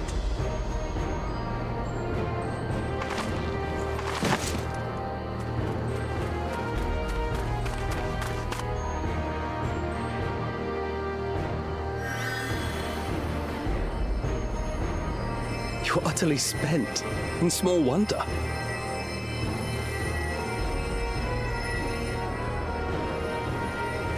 Well done, Third Promise. The ranch isn't going anywhere. Take a rest in the tent.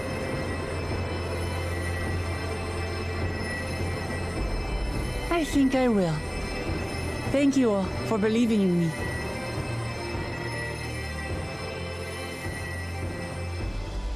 And Alice was also there. Someone in chat said Alice has like half a conversation 7 levels from now. Great. Looking forward to it. Nice. I'm so relieved the Third Promise came back to us safely. And the alpaca she tamed is a healthy-looking beast. Surely this will be enough to satisfy the feet of gold. Huh. Nah, cringe.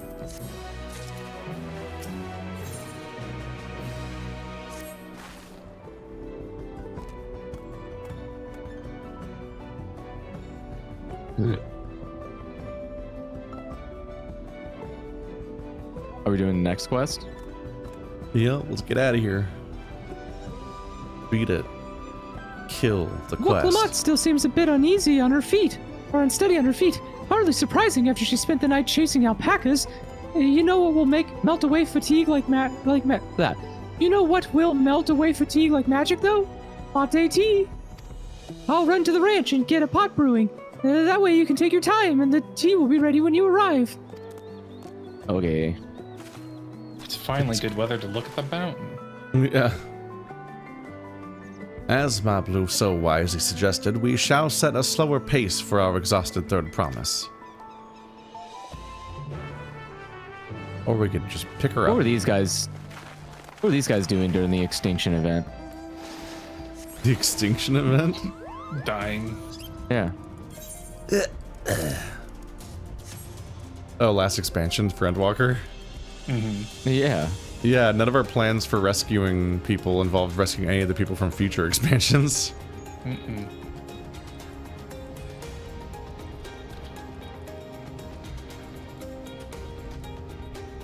Oop.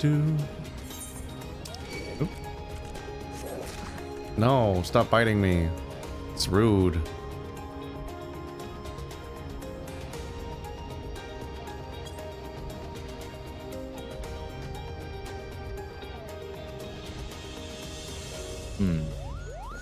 Golden one's just hanging out now.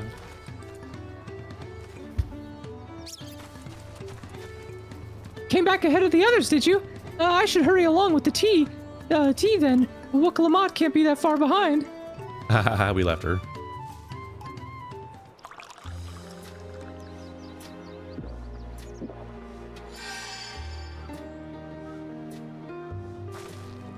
Oh, that tea really is magical. I feel better already.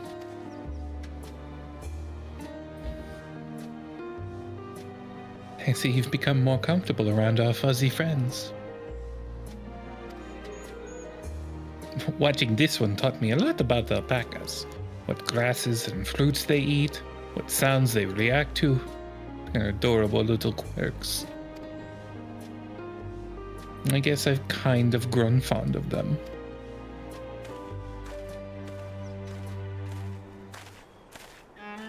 Welcome back, Third Promise.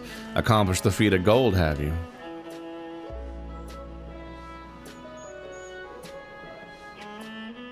Yes. There is no mistaking a valley alpaca.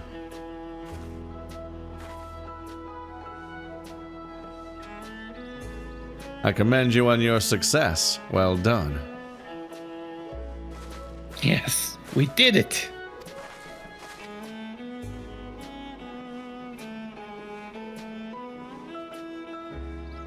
Although, I couldn't find a shiny one like Zoraja did. I'd be surprised if you had. Gold alpacas are born but once every few decades. They're elusive, solitary creatures that are rarely seen, much less captured, thanks to their innate physical and magical gifts. He's just staring off in the distance, aura farming. Only a single other person is known to have caught one before, that being Gulul Jaja himself. Papa was chasing alpacas too? We're not very creative around here. So my grandfather's stories say.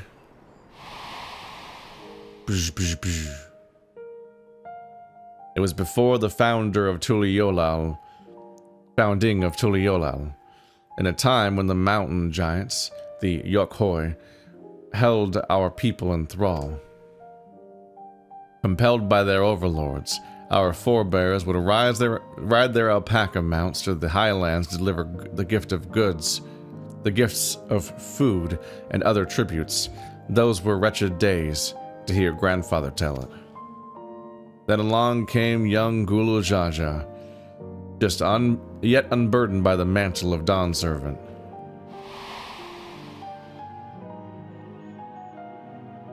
Our people were amazed by this imposing two-headed figure, equal to the Yakhoi in stature, and puzzled by his entourage of mismatched companions. Some trembled in fear, believing a new conqueror had come. He's got a little gabu. Little goblin. Yet Golul Jaja showed no such inclinations. He sat and spoke with us, sipping from the cups of mate tea we offered him, and grew somber when he learned of our plight.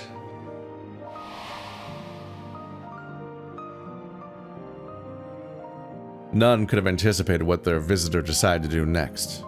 Golul Jaja ascended the cliffs to face the giants and freed the Pelu Pelu from the Yokhoi subjugation. He then turned an apprising eye upon our riders and proposed we take to the road to peddle our beverages. The suggestion seemed obvious for one who traveled as he did, intent on fostering amity between the clans. Wow, he created their entire culture. They were all enamored by his leopard skin jockstrap. So it was that a few words from Golul Jaja transformed us into a clan of itinerant merchants. Goodbye, Keith. Fuck. I've never heard the bond. Oh, that's not it. It's a different character. I've never heard the bond Papa forged with the Pelu Pelu spoken of in that way before. The saga is not so detailed. Then you may not know that Golul Jaja sought a sure-footed guide for his trek up into the highlands. Thus did he capture a golden alpaca.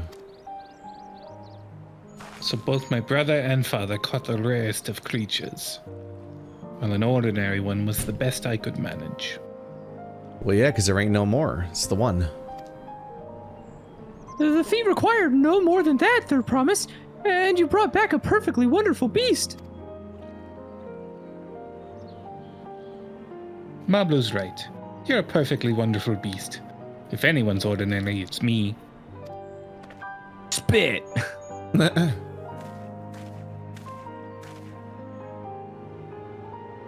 Not only did you accomplish the feat of gold, you also made many trades and brought joy to many people in true Pelu Pelu fashion. I sorely doubt your siblings could have achieved the same result. You should be proud of the accomplishments which earned you your keystone. It does look delicious. It looks like the Flintstones vitamins they had in the 90s. It's watermelon flavored.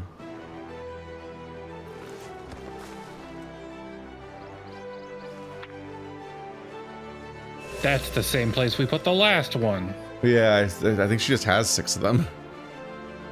Yeah, Oh, there's that's 6 right. different tablets with pictures on them.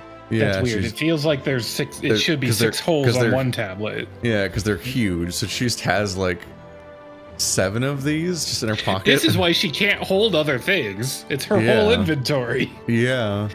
Yeah. 5 more to go. That's a really blunt-looking axe. Oh, you're well on your way, Third Promise.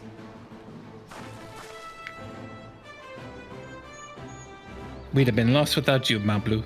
Thanks to you, I learned so much about the Pelu people and your customs. It might seem obvious, but I've come to realize the importance of properly knowing something. It was because I didn't understand alpacas that I was uncomfortable around them.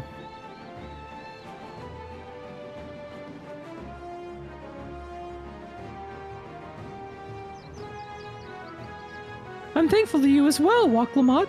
But you've given me the courage to say that I wasn't what I wasn't sure I could ever say. Tobly, I'm leaving this fucking place. Tobly, I want to leave the ranch and become a merchant.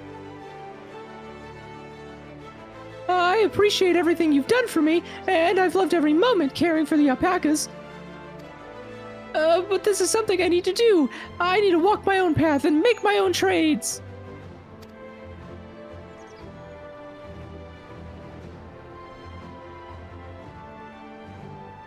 As your parent, allow me to say one thing. I've always tried to keep my wards' lives filled with as much happiness as I could provide. Yet never once have I wanted that to be the only happiness you knew. You have my blessing to walk any path you choose, Mablu. It gladdens me to hear that you found a calling you wish to pursue with such passion. You will make an exceptional peddler, I'm sure of it. Now be a good little ducky. Thank you, Tobly.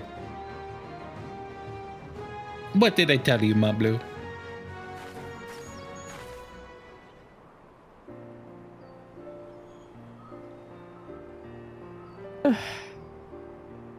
There's one last thing I can help you with, Third Promise.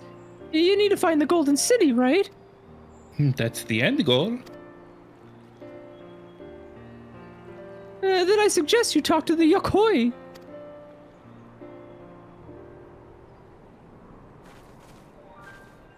They once ruled over far more than just Urokopacha and the Pelu Pelu. 1,000 years ago, they were the overlords of Yoktoral and all its peoples. During that era, the Pelu Pelu were commanded to search for the City of Gold. They scoured every corner of the continent, but never found any trace of that fabled place. But if they didn't find anything, what could the Yokoi have to tell us?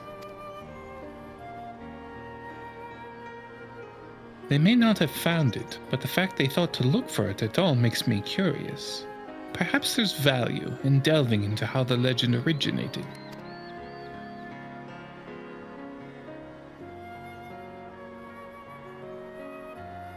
We lose nothing from asking the question. Besides, if we're determined to follow the path of the saga, we'll be visiting the giants eventually.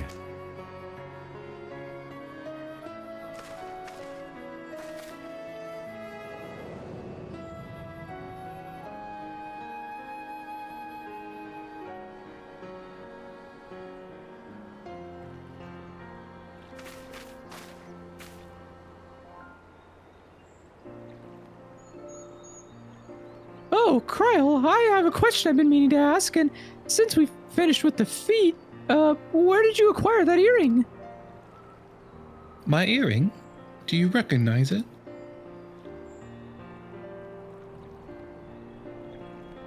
Yes, pieces just like it first became fashionable in Yoktoral around 20 years ago.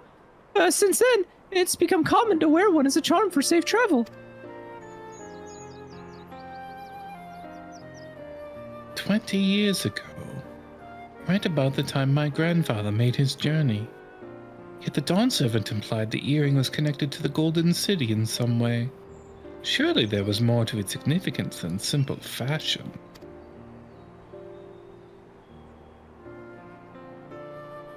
If you want to know how it first came to be crafted, I could try to find out. Seeing as it's a regular seller for many merchants, I'm curious to learn about it myself. I would appreciate it very much. Thank you. Jumping feet first into the peddler business, eh, Mablu?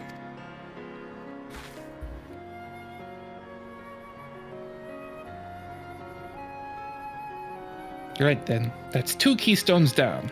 I say we head back to Tuliolal and plan our next move. Farewell for now, and thanks for all your help.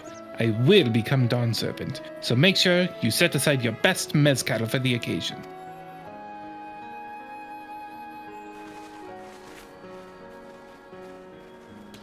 And Alice was also there.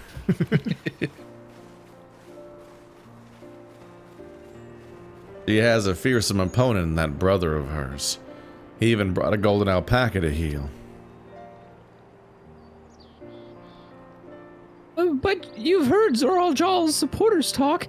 They might see opportunity in his expansionist ambitions, but they find the man himself intimidating, terrifying even.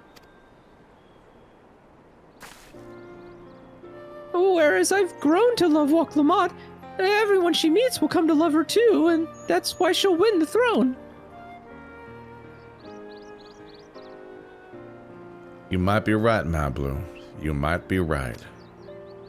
I don't like talking politics.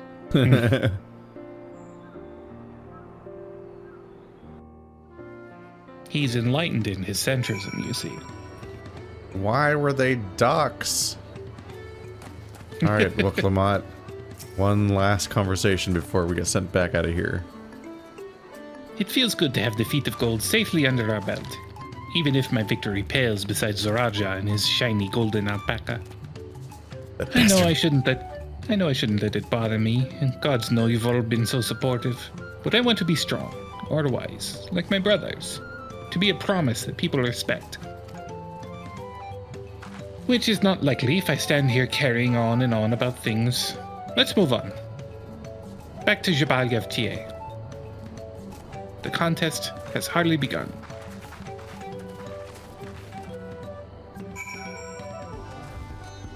Yippee! Congrats. Let's see. Is that all the way back at the place? Yep, okay. So that's probably it for today. That's the quest to Be go gone. home. We did it! Ah! That was a long one. Yeah, we did a whole zone. Well, a whole half a zone. Man, writing a red paper quest is what I would write to pad something out.